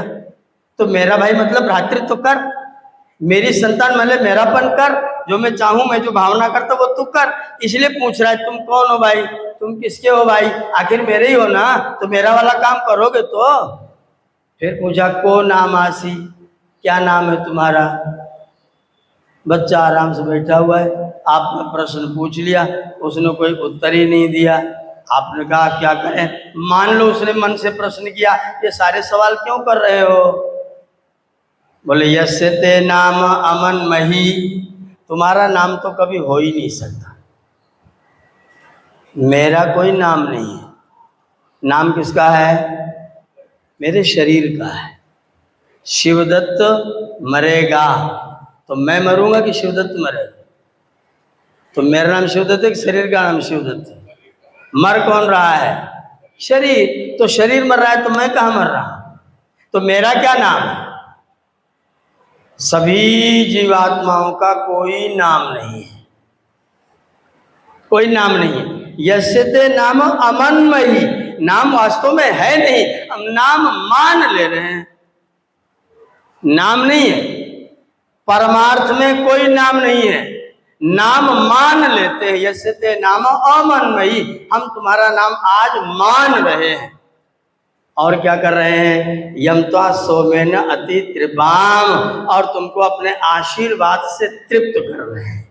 तुम्हारा नाम मान ले रहे हैं और तुमको आशीर्वाद से तृप्त कर रहे हैं। बच्चे ने पूछा क्यों कर रहे हो भैया, मेरे पीछे क्यों पड़े हो। कुछ तो उद्देश्य होगा, इतनी मेहनत कर रहे हो, इतने लोगों को बुला रखा है, कुछ तो बात होगी। बोले हाँ बात तो है। क्या बात है। बोले मैं अपने को अलंकृत करना चाहता हूँ, मैं अपने लिए उपाधि चाहता हूँ। अभी तो तूने मुझको पिता की उपाधि तो दिलवा दी, लेकिन पिता तो कुत्ता भी होता है, चिड़िया भी होती है, वही पालन करती है ना बच्चे का पैदा करके, तो पितृत्व तो उसके अंदर भी है। तो तू कौन सा विशेष पिता है भाई? इसने कहा मैं पिता ही नहीं होना चाहता हूँ, मैं सुप्रजा होना चाहता हूँ। क्या नाम होगा? सुप्रजा। कैसे होगा? अगर तू प्रजा हो जाए, अगर मेरी संतान तू प्रजा हो जाएगा तो मैं सुप्रजा कहलाऊंगा। अगर तू वीर रहेगा तो मैं सुवीर कहलाऊंगा। अगर तू मेरा धन बनेगा तो मैं रायसपोष कहलाऊंगा। मैं अपना 3 विशेषण चाहता हूं, रायसपोष, सुप्रजा और सुवीर। ये 3 विशेषण मेरे हो जाएं, इसलिए मैं तेरा संस्कार का कर्म कर रहा हूं। अगर तू कुछ नहीं बनेगा तो मुझे कोई विशेषण देगा? बने रहो। और दुर्भाग्य तो मैं कई बार सुन के सोचता हूं, पुत्र ने ही पिता से कहा तुमने मेरे लिए किया क्या है? मैं तो ऐसे एकदम आंखें फाड़ के खड़ा रहेगा, तो तुमने मेरे लिए किया ही क्या है? मकान बना के दे दिया, शिक्षित है, पूरी पढ़ाई किया है, विवाह हो गया, 7 लाख रुपए कर्जा पटा दिया उसका अपना किया हुआ, विवाह करवा दिया, घर 3 मंजिल बना के रखा है। वो पुत्र पूछ रहा है तुमने मेरे लिए क्या किया है? पिताजी गुरुकुल में आके रह रहे हैं,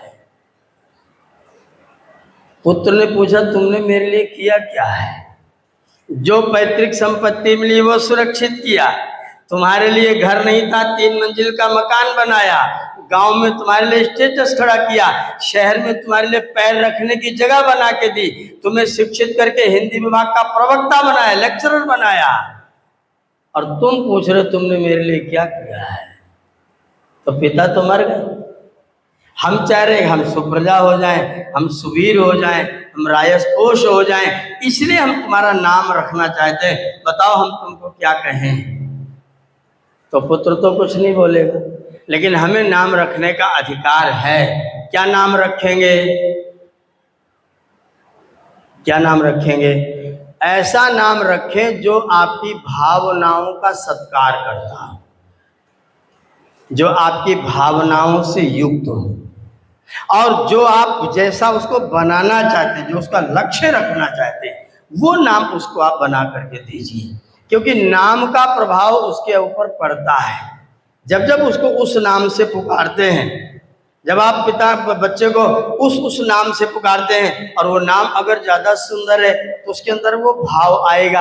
अगर आपने बच्चे का नाम घसीटामल रख रखा है, अयोध्या में GM सिंह,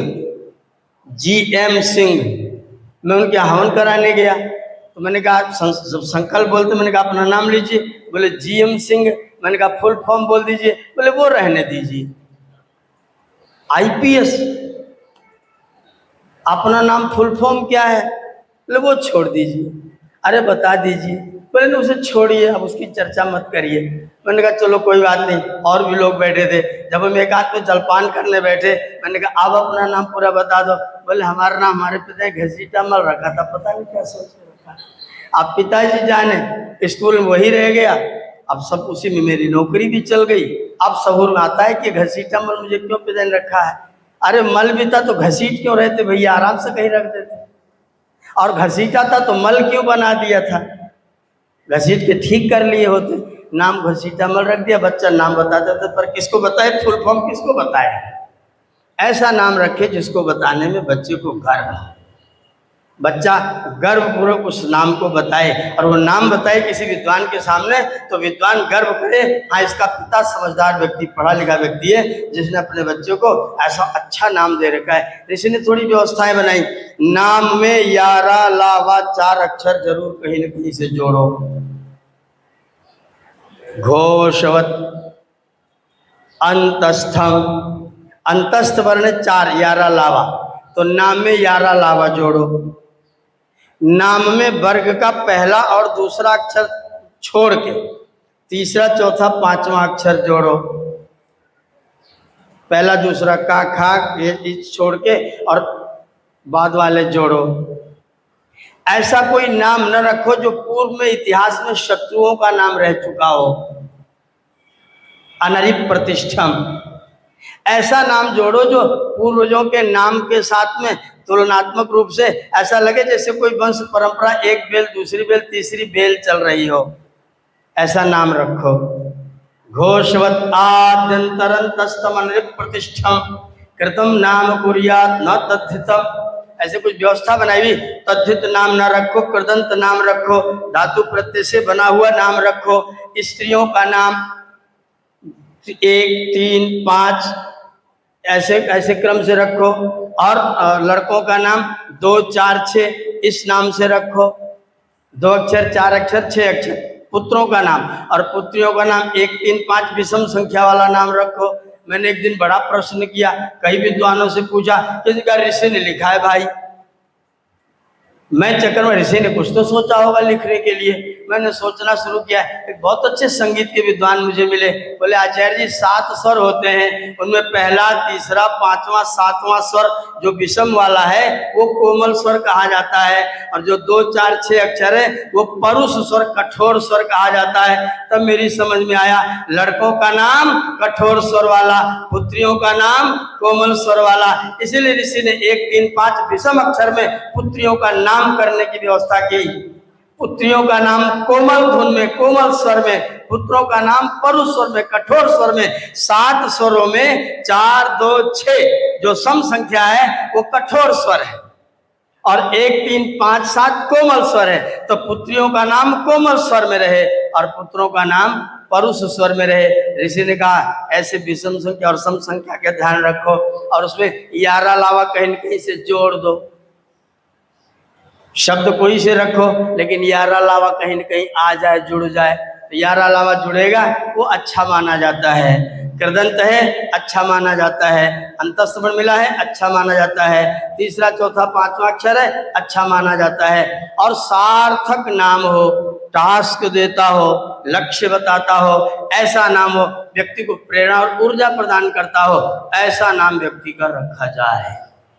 तो बड़ा चयनित करके, आजकल तो लोग कहाँ कहाँ से मुझे फोन करते हैं, आचार्य जी नाम बताओ, एकदम नया यूनिक नाम बताओ जो आज तक किसी का रखा ही नहीं गया। तो बड़ा सोच सोच करके बड़े विचित्र विचित्र नाम बोलने पड़ते हैं। एक व्यक्ति ने मुझे पूछा क्यंस का क्या अर्थ है? क्यंस, क्यंस। अब मैं ये शब्द ही कभी नहीं सुना था। फिर मैं सीधा पाणिनि व्याकरण में घुसा। मैंने कहा की जाने धातु है, की जाने, तो यह जानाति से की, और केहे जानवता अंशा क्यंसा, जो किसी ज्ञानी का अंश है उसका नाम क्यंस है। बोले मैं अपने बच्चे का नाम रखना चाह रहा हूँ। मैंने कहा बिल्कुल रख दो, ज्ञानी परमात्मा उसका अंश, तो क्यंस नाम रख। अब वो नहीं तो बड़ा संकट, कोई कोष में भी नहीं लिखा हुआ है, बड़ा विचित्र नाम है। की का जो अंश है, की जाने धातु से की शब्द बना, और उसका जो अंश है वो क्यंस है। तो अब ऐसे विचित्र नए नए नाम लोग ला करके रख रहे हैं। सार्थक हो, प्रेरणा देने वाला हो, ऐसा नाम व्यक्ति को निर्णय करके रखना चाहिए, है ना। लिखा है बाबा अपने कवि थे हाथरसी जी, काका हाथरसी का नाम और ये काम का क्या है सामंजस्य, किसी पार्टी के नहीं झंडा राम सदस्य। नाम क्या है? झंडा राम, झंडा राम। अब बेचारे राजनीति में कहीं यही नाम और ये काम का क्या है सामंजस्य, किसी पार्टी के नहीं झंडा राम सदस्य। झंडा राम सदस्य विजय सिंह 10 बार इलेक्शन हार चुके हैं। नाम क्या? विजय सिंह 10 बार इलेक्शन हार चुके हैं। ऐसे ऐसे नाम रख दिया। वो एक व्यक्ति का नाम रख तुम्बकतूरा। अब उसे सब चढ़ाए तुम्हारा नाम तुम्बकतूरा क्यों है? तुम्बकतूरा क्या, कौन है? बेचारा बड़े परेशान हो, बोले मैं गांव ही छोड़ दूँ। गांव छोड़ के चला गया। रास्ते में एक सज्जन मर गए थे, तो बोला कौन मर गया? बोले अमर सिंह मर गए हैं। अमर सिंह मर गए? अमर सिंह मर गए? बड़ा चिंतित हुआ, अमर सिंह मर गए। और आगे बढ़ा, बोले भैया तुम्हारा क्या नाम है? बोले हमारा नाम शेर सिंह है। बोले भाग क्यों रहे? बोले देखने पीछे कुत्ते रपट रहे हैं। भाग क्यों रहे? पीछे कुत्ते दौड़ रहे हैं। इसने कहा अच्छा। एक माता जी सड़क के किनारे जो गाय गोबर करती वो उठा रही थी। बोले अम्मा तुम्हारा नाम क्या? बोले लक्ष्मी देवी। ये वहीं बैठ गया। इसने कहा अमरा हमने मरते देखा भगते देखा शेरा, अमरा हमने मरते देखा भगते देखा शेरा, और कंडा बिनती लक्ष्मी देखी खासा तुम्बकतूरा। तब तो तुम्बकतूरा ही ठीक। जब अमर सिंह मर गए तो नाम रखने क्या मतलब? नाम ऐसा हो जो प्रेरणा प्रदान करने वाला हो, अर्थ देने वाला हो, कुछ सार्थक अर्थ देता हो, जिससे व्यक्ति को प्रेरणा मिलती हो, उच्च कोई आदर्श हो। ऐसा नाम हम लोगों को ढूंढ करके खोज करके, संस्कृत के शब्द, संस्कृत तो भंडार है, अभी तक जितने शब्द आपने पढ़े हैं उतने ही और नए बनाए जा सकते हैं, और जब आप बना लोगे तो उतने और नए मैं फिर बना के आपको दे सकता हूँ। तो संस्कृत भाषा ऐसी जो अनंत है, इसमें शब्द का अंत कभी हो ही नहीं सकता, शब्द का अंत नहीं होता इसमें। तो ऐसी भाषा है, आप चाहे जितने व्यक्ति पैदा हो जाए, सबका नाम अलग अलग रखने की व्यवस्था संस्कृत के पास है। इतनी सामर्थ्य संस्कृत में है, वो अनेक नाम दे सकते हैं। बुद्धिमत्ता पूर्वक, ज्ञान पूर्वक बच्चे का नाम निश्चय कर दिया, नाक के सामने फिर से हाथ लगाया, और फिर पिता ने एक मंत्र पढ़ा। क्या मंत्र पढ़ रहा है? कोसी कतमोसी ए शोसी। पहले कहा था किसका है, अब कहा किसी का नहीं, ऐशा तू तो मेरा ही है। और तू कैसा है? अमृता असी, तू तो अमर है, तू तो अमृत है। आहस्पत्यम मासम प्रविश, दिन का स्वामी जो महीना है, अब तू महीने में प्रवेश कर। असौ, इसके स्थान पर उस बच्चे का नाम पिता ने घोषणा कर दिया। बाद में वहाँ जितने लोग उपस्थित रहते हैं, सब लोग अपना हाथ उठाते हैं और आशीर्वाद पढ़ते हुए उस बच्चे को मंत्र, उसके नाम की घोषणा सब लोग मिल के करते हैं। वो मंत्र लंबा सा है, गोविल गृह सूत्र का मंत्र है। सह त्वा अह्ने परिददातु, सह वह परमात्मा तुमको दिन के लिए देवे। आहस्त्वा रात्रि परिददातु, दिन तुमको रात के लिए दे देवे। अगर दिन अपने पास रखेगा माने जीवन एक दिन का हुआ, अगर दिन ने अपने पास नहीं रखा, रात को दे दिया, मतलब 24 घंटे का हो गया। फिर रात्रिस्त्वा अहोरात्राभ्याम परिददातु, रात तुमको 24 घंटे के लिए दे दे, फिर 24 घंटा भी अपने पास न रखे।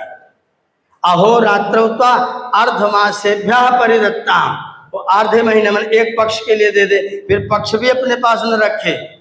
अर्धमासास्त्वा मासेभ्यः परिददतु, वो महीने के लिए दे दे, महीना भी अपने पास न रखे। मासास्त्वा ऋतुभ्यः परिददतु, महीना तुमको ऋतुओं के लिए दे दे, ऋतु भी अपने पास न रखे। ऋतुवस्त्वा संवत्सराय परिददतु, ऋतु तुमको एक साल के लिए दे दे, और एक साल भी तुमको अपने पास न रखे। वो कहाँ तक पहुँचा दे?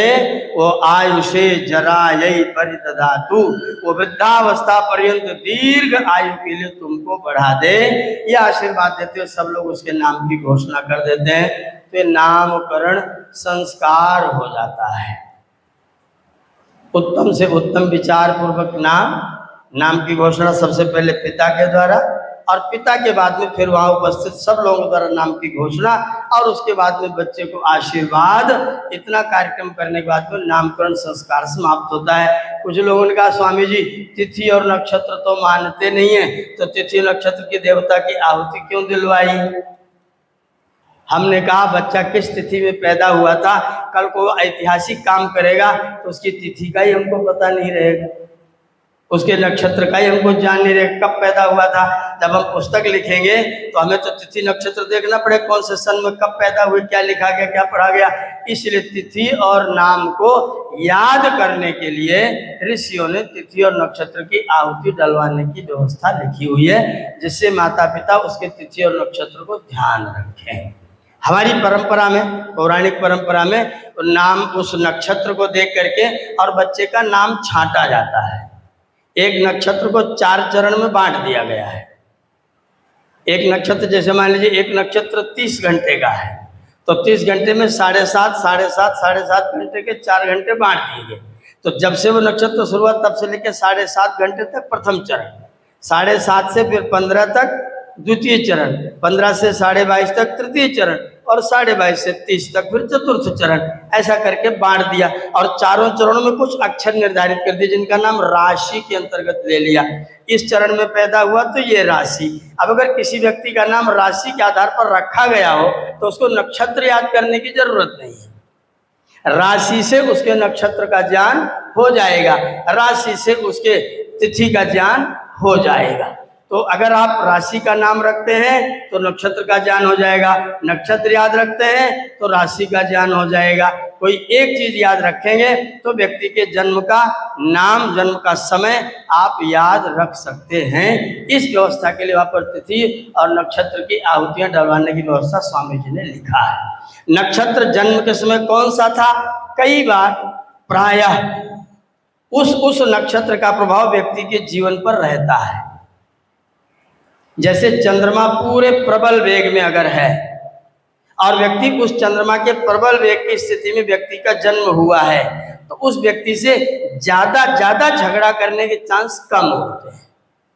वो ज्यादा गुस्सा नहीं करेगा, वो झगड़ा ज्यादा नहीं करेगा। अगर गुरु नक्षत्र की स्थिति में उसका जन्म हुआ है तो व्यक्ति विद्या पढ़ेगा, बहुत लंबी दूर तक विद्या पढ़ेगा, देर तक वो पढ़ सकता है, उसके अंदर वो क्षमता होती है, वो गुरु के कारण से उसके अंदर वो क्षमता होती है। किसी के अंदर अगर शुक्र है तो जहां रहेगा सबसे आगे ही रहेगा। अगर शुक्र का तेज है उसके ऊपर और बच्चा उस समय उसका जन्म हुआ है और प्राकृतिक तरीके से हुआ, ऑपरेशन वालों का तो कोई विचार नहीं है, प्राकृतिक तरीके से हुआ है और उसमें शुक्र का बल तेज है, तो वैसी स्थिति में बच्चे का मस्तिष्क ज्यादा तेज काम करता है, लेकिन उसके अंदर क्रोध भी ज्यादा होता है, वो आत्महत्या भी कर सकता है। अगर टेंशन में आया, संघर्ष हुआ तो व्यक्ति आत्महत्या भी कर सकता है। मतलब वो औरों से आगे जाने के लिए हमेशा संघर्ष रखता है। संघर्ष के परिणाम स्वरूप अगर सब सहज रहा तो ठीक, नहीं तो जा सकता है। तो उन नक्षत्रों के आधार पर जन्म होने पर व्यक्ति के व्यक्तित्व का कुछ अनुमान हो जाता है, कुछ अनुमान लगा सकते हैं। अगर वो पता रहे इस नक्षत्र में इस व्यक्ति का जन्म हुआ है तो व्यक्ति के नक्षत्र के आधार पर उस व्यक्ति के जीवन के विषय में थोड़ा सर्वेक्षण टाइप का, अनुमान टाइप का, निश्चित नहीं, फिक्सेशन कुछ नहीं, फिक्सेशन नहीं है, लेकिन अनुमान किया जा सकता है कि इस व्यक्ति के जीवन में ये चीज ज्यादा होगी, ये चीज कम होगी। ये इतना नक्षत्रों के ज्ञान से व्यक्ति के जीवन का थोड़ा आकलन, थोड़ा अध्ययन किया जा सकता है। इतना ज्योतिष में व्यवस्था बनाई गई, बताई गई है। तो तिथि और नक्षत्र याद करने की व्यवस्था ऋषिवर दयानंद सरस्वती ने बताई है। बच्चे का नामकरण हो गया है, अभी बच्चा घर में ही है, उसको ज़्यादा बाहर नहीं घुमाने ले जाते हैं। आजकल 1-2 महीने का बच्चा हुआ और दादाजी प्रेम के मारा उसको मोटरसाइकिल पर आगे बिठा लिए और पैर से टांगे हैं, हाथ से मोटरसाइकिल दाबे हैं और बच्चे को आगे लेकर के जा रहे हैं। उसको एकदम से महावैवृत्ति वाला बनाने की जुगाड़ कर रहे हैं। 2 महीने के बच्चे को बाहर मोटरसाइकिल पर लेकर के बाजार जा करके दादाजी कौन सा संस्कार दे रहे हैं? वो बच्चा क्या क्या देख रहा है, उसके सारे चित्त पर जो उसके बचपन के संस्कार थे वही उसी टाइप वाले संस्कार बाहर बाजार में देख करके वो संस्कार उसके प्रबल हो रहे हैं और बच्चा पूरा बिगाड़ की जुगाड़ दादाजी उसको कर रहे हैं। दुकान पर बाजार में जाते हैं, कोई चीज़ खरीद के मुँह में डाल दिया, अपना मुँह में डाल रहा है, अब उसकी आदत पड़ रही बाजारू सामान खाने पीने की शुरू कर रहे हैं दादाजी। बहुत गंदी आदत है। दादाजी लोग अपनी दादागिरी न किया करें और दादाजी को लाना ही हो तो गोद में लेकर के सीधा आर्य समाज में लाया करें। और यहाँ पुस्तकालय में अलमारियाँ खोल के, वो तो नहीं पढ़ेगा पर आप खोल के सब अलमारियाँ देखिए, यहाँ इतने एक मंत्र का अर्थ लिखवा रखा है आर्य समाज में। बैठ कर के मंत्र का अर्थ पढ़िए, इतना जोर से पढ़िए कि बच्चा भी सुनता रहे। दादाजी मोटरसाइकिल पर बिठालते हैं, बच्चों को लेकर के बाजार में घुमा के जाते हैं, कोई चीज़ खिला पिला देते हैं और जब इनकी मोटरसाइकिल की चाबी निकाली नहीं कि बच्चा पीछे दौड़ता है, फिर माताजी के रोकने से रुकता नहीं, फिर दादाजी बोलते हैं मुझे बड़ा प्रेम करता है। मैंने कहा तुम सत्यानाशी हो ना, इसलिए। तुम सत्यानाशी इसलिए तुमसे प्रेम कर रहा हो, प्रेम नहीं कर रहा है, तुम उसको बिगाड़ने की पूरी जुगाड़ कर रहे हो। अपने आप को संभालो। और जो तुमने इस उम्र में आकर के अपनी बुद्धि को इतना बहिर्वृत्ति किया हुआ है, इस बच्चे की बुद्धि को कम से कम अभी आंतरिक वृत्ति रहने दो, इसको ज्यादा बाहर घुमाने की जरूरत नहीं है। ऋषि ने चौथे महीने में बाहर निकालने की बात कही, और वो भी कहाँ ले जाने की बात कही? किसी उपवन में, किसी बगीचे में, जहाँ एक एक फूल पत्तियों में परमात्मा की रचना का दर्शन वो बच्चा कर सके। समाज की रचना के लिए मंदिर मंडली ये सब वो सब नहीं दिखाना है, ईश्वर की रचना। उसके देखो कितना सुंदर ये सफेद फूल, ये देखो कन्नेर है, ये देखो गुलाब है, ये देखो चंपा है, ये देखो चमेली है, रंग तीनों का एक है, लेकिन खुशबू सूंघोगे तो अलग अलग है। बच्चा उनको देखेगा, आप छू छू के स्पर्श कर करके दिखाना। ऋषि कह रहे चौथे महीने में निष्क्रमण संस्कार करो। ज्यादा लंबी चौड़ी विधि नहीं है, थोड़ा सा हवन करना है और बच्चे को बाकायदा विधिवत समारोह पूर्वक सब लोग 4-6 लोग मिलकर के भजन गाते हुए, मंत्र पढ़ते हुए बच्चे को लेकर के किसी पास के उपवन में जाएं, बच्चे को थोड़ी देर घुमाएं टहलाएं, वहाँ भी कुछ लोग मंत्र आदि सुनाएं और बच्चे को ला करके घर में रख दें। उसको ये बता दें कि बाहर निकलोगे तो मनुष्यों की कला देखने की जुगाड़ मत करना, बाहर निकला तो प्रभु की कला देखने की व्यवस्था करना। अगर तुम्हारी दृष्टि में ईश्वर की रचना देखने का भाव आ गया तो तुम कहीं भी रहो, ईश्वर तुमसे नहीं छूटेगा। अगर तुमने मनुष्यों की रचना देखना शुरू कर दिया तो फिर ईश्वर तुमसे छूट जाएगा और तुम मनुष्यों की रचना के चक्कर में पड़ जाओगे। लोग बच्चों को ले जाते हैं, मंदिर दिखाते हैं, वहाँ प्रणाम कराते हैं। बच्चे ने बोलना शुरू किया, मम्मी ये क्या है? बोले ये भगवान है। और कहीं तो नहीं है भगवान? भगवान मंदिर में है और तो कहीं नहीं है, घर में तो नहीं है। तो घर में तो ठीक है ना, कोई संकट नहीं है, यहाँ बच के रहेंगे, वहां बच के रहने की कोई जरूरत। आपने बता दिया कि भगवान खाली मंदिर में ही रहते हैं, बाकी जगह भगवान। ये नहीं बताया कि यहाँ भी भगवान है। ऐ तो क्या कर रहा है? देख परमात्मा से दिख रहा है। कहाँ देख रहा है? तेरे अंदर बैठा तो देख रहा है, मेरे अंदर बैठा देख रहा है। परमात्मा मुझको मेरे ही अंदर बैठा देख रहा है। ओ तो भाई ठीक से रहना पड़ेगा, परमात्मा मेरे अंदर बैठा हो। अगर ये भाव बचपन से बच्चे को याद करा दिया जाए, परमात्मा तुमको कहाँ से देख रहा है? मंदिर में नहीं है, परमात्मा मंदिर में नहीं है, परमात्मा तुम्हारे मंदिर में, इस वाले मंदिर में है। और परमात्मा तुमको यहीं से देख रहा है। निष्क्रमण में उपवन में ले जाओ, परमात्मा की रचना दिखाओ, मंत्र आदि सुनाओ, भजन आदि गाते हुए पार्क तक जाओ, वहाँ से घुमा टहला करके ले करके आओ और सबको प्रसाद आदि दे करके विदा कर दो। जब रात हो जाए, जब चंद्रमा उग जाए, उस समय पति पत्नी के लिए एक कर्तव्य और किया हुआ है। पत्नी बच्चे को लेके खड़ी हो, पिताजी आएंगे, जल का लोटा हाथ में लेंगे, सामने चंद्रमा रहेगा, उसको देख करके जल की धारा डालेंगे। लोगों ने कहा कि तो स्वामी जी ने भी चंद्र को जल चढ़ाने की व्यवस्था लेकर रखी है। मैंने कहा पुत्र जो होता है उसका नाम चंद्र है। पुत्र का नाम क्या है? चंद्र। पिता का नाम क्या है? सूर्य। पिता से रश्मि प्राप्त करके इस पुत्र में चेतना और प्रकाश आया है। पिता सूर्य है, पुत्र चंद्र है। पिता चंद्र को देखता है और इस पुत्र के लिए प्रार्थना करता है, यददस चंद्रमसि श्रितः, हे मेरे पुत्र, जैसे ये चंद्रमा सबको शीतलता प्रदान करता है, शांति प्रदान करता है, वैसे तुम भी मेरे जीवन में शीतलता और शांति, समाज के जीवन में, परिवार के जीवन में शीतलता और शांति प्रदान करने वाले बनना। जब सूर्य अपने प्रकाश को फैलाता है तो लोगों को पसीना आ जाता है। तुम चंद्र बनना, प्रकाश तो फैलाना, लेकिन किसी को पसीना आने पाए, उस प्रकाश में शांति कर देना। तुम मेरे गुणों का विकास और विस्तार करना, मेरे गुणों का विकास करना। उन गुणों में अगर कोई कमी आती हो तो जैसे सूर्य का प्रकाश लेकर चंद्रमा प्रकाश फैलाता है, लेकिन उसके तेज को रोक दिया है, ऐसे तुम मेरे गुणों को फैलाना। अगर मेरा कोई अवगुण हो तो उसको कदापि मत स्वीकार करना। ये भाव करते हुए पिता वहां पर जल की धारा डालता है।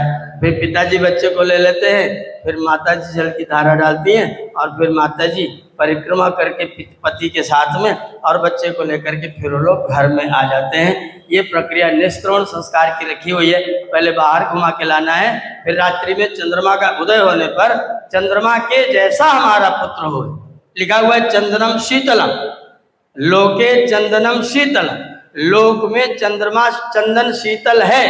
चंदनादपि चंद्रमा, और चंदन से भी ज्यादा चंद्रमा शीतल है। पुत्र गात्रस्य संस्पर्शः चंद्रादतिरिच्यते, पुत्र के शरीर को छाती से लगाने में चंद्रमा से भी ज्यादा शीतलता प्राप्त होती है।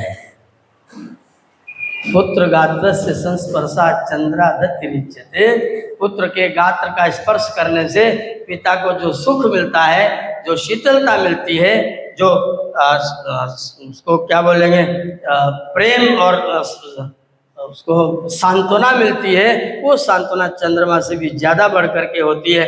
पिता कहीं बाहर से आए, थका हुआ है, पुत्र दौड़ करके आकर के मिल गया, आकर के पैर छू लिए, चरण स्पर्श कर लिया, और उसके बाद में पिताजी को साथ पकड़ के लेके जा रहा है। मुझे स्मरण आता है, मैं कहीं बाहर से आ रहा था, सूटकेस मेरे हाथ में था, मेरे पुत्र ने ऊपर से देखा, एकदम कूद पड़ा, दौड़ के आया, दौड़ के चरण स्पर्श किया, और मेरा सूटकेस से भी छोटा था उस समय, सूटकेस के बराबर बड़ा नहीं था, सूटकेस से भी छोटा था, और सूटकेस हमें दीजिए।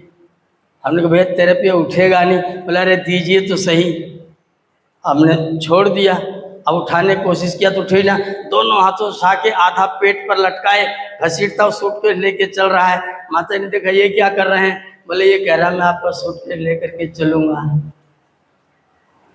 हमारे विद्यार्थी लोग आता हुआ देखते, दौड़ के सूटकेस उठाते, उनको देख करके ये भी दौड़ के आए, सूटकेस उठाने के लिए आ रहे हैं। तो बच्चा जब इस तरह के कार्य करता है तो आपको हमको कैसा लगता है, बड़ा आनंद होता है। पुत्र चंद्रमा के समान अपने पिता के गुणों का विकास करे, और पिता की कोई कमियां भी हों तो उनको एक तरफ दबा करके अच्छाइयों का ही विकास करे, अच्छाइयों का प्रचार प्रसार करे। इसके लिए चंद्रमा को देख करके जल सेचन की व्यवस्था ऋषि ने लिखी। तो हमारा पुत्र चंद्र के समान हमको शीतलता प्रदान करने वाला हो। पुत्र के कारण से मुझे बार बार आवेग आए, गुस्सा आए, आज यहाँ से शिकायत आ गई, कल वहाँ से शिकायत आ गई, हम घर पहुँचे तब तक पुत्र की शिकायत पहुँची हुई है, हम यहाँ बैठे तब तक फोन से किसी ने कह दिया तुम्हारा लड़का यहाँ बदमाशी कर रहा है। अब हम क्या करें, हमारी सारी जो यश था समाज में वो सारा का सारा श्रीमान जी धूमिल कर रहे हैं, कहीं पिट के आ रहे हैं, कहीं पीट के आ रहे हैं, कोई कहीं फोन कर रहा है ये तो बहुत दुष्ट है भाई, ये कैसा लड़का है, और हमें रोज परेशानी हो रही है। ऐसा पुत्र चंद्र है। मेरा पुत्र अगर चंद्र बन जाएगा तो चंद्र बन करके मुझको शीतलता प्रदान करेगा, सुख प्रदान करेगा, शांति प्रदान करेगा। इन संस्कारों को करते हुए हम अपने पुत्रों से कभी भी दुखी न होने पाए, पुत्रों के कारण से हमको सदैव सुख होवे, इसलिए संस्कार हमको करने चाहिए। आज ये जात कर्म, नामकरण और निष्क्रमण 3 संस्कारों पर मैंने चर्चा की है। समय आपका पूरा होता है, मैं अपनी वाणी को इस समय के लिए यहाँ तक विराम दूंगा।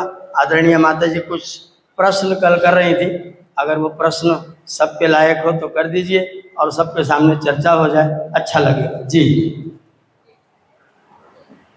बाल्यावस्था के ऊपर आचार्य जी ने बहुत ही अच्छा 3 संस्कार के ऊपर समझाया, जात कर्म, नामकरण और निष्क्रमण। उसमें पिता पुत्र को पत्थर भी कह रहे हैं, फरसा भी कह रहे हैं, इतनी बड़ी बड़ी जटिल बातें पिता पुत्र से अपेक्षा रख रहे हैं कि वो करें, वो हमारे सोने की तरह चमके, उसमें कोई भी उसका चरित्र इतना सुंदर हो कि वो सोने की तरह चमके, उसमें कोई भी त्रुटि ना आए। बहुत ही सारगर्भित संस्कारों के ऊपर प्रवचन आप सब सुन रहे हैं। उम्मीद करते हैं कल इससे भी और अधिक संख्या में आप सब आएं। कल का प्रोग्राम सुबह 11:30 बजे से, वैसे तो प्रोग्राम अपना सुबह 9 बजे से शुरू हो जाएगा। हवन, सत्याग्रह प्रकाश की कथा, भजन ये चलता है हर रविवार को, और पर ये अपना संस्कारों के ऊपर जो चर्चा है, अपनी कार्यशाला है, ये 11:30 से 1:30 बजे तक होगी। तो आप लोग और भी अधिक संख्या में आएं और इसका आनंद और लाभ लें। प्रत्येक बुधवार को 3 से 5 आर्य स्त्री समाज का सत्संग चलता है, जिसमें यज्ञ, भजन और अभी हमारे पुरोहित आचार्य देवव्रत तिवारी जी सत्यार्थ प्रकाश की कथा कर रहे हैं। आप सब आए, आप सबका स्वागत है। और सत्यार्थ प्रकाश की बहुत ही सुंदर और सरल ढंग से समझा रहे हैं आचार्य जी, आप सब उसका लाभ लें, आनंद उठाएं।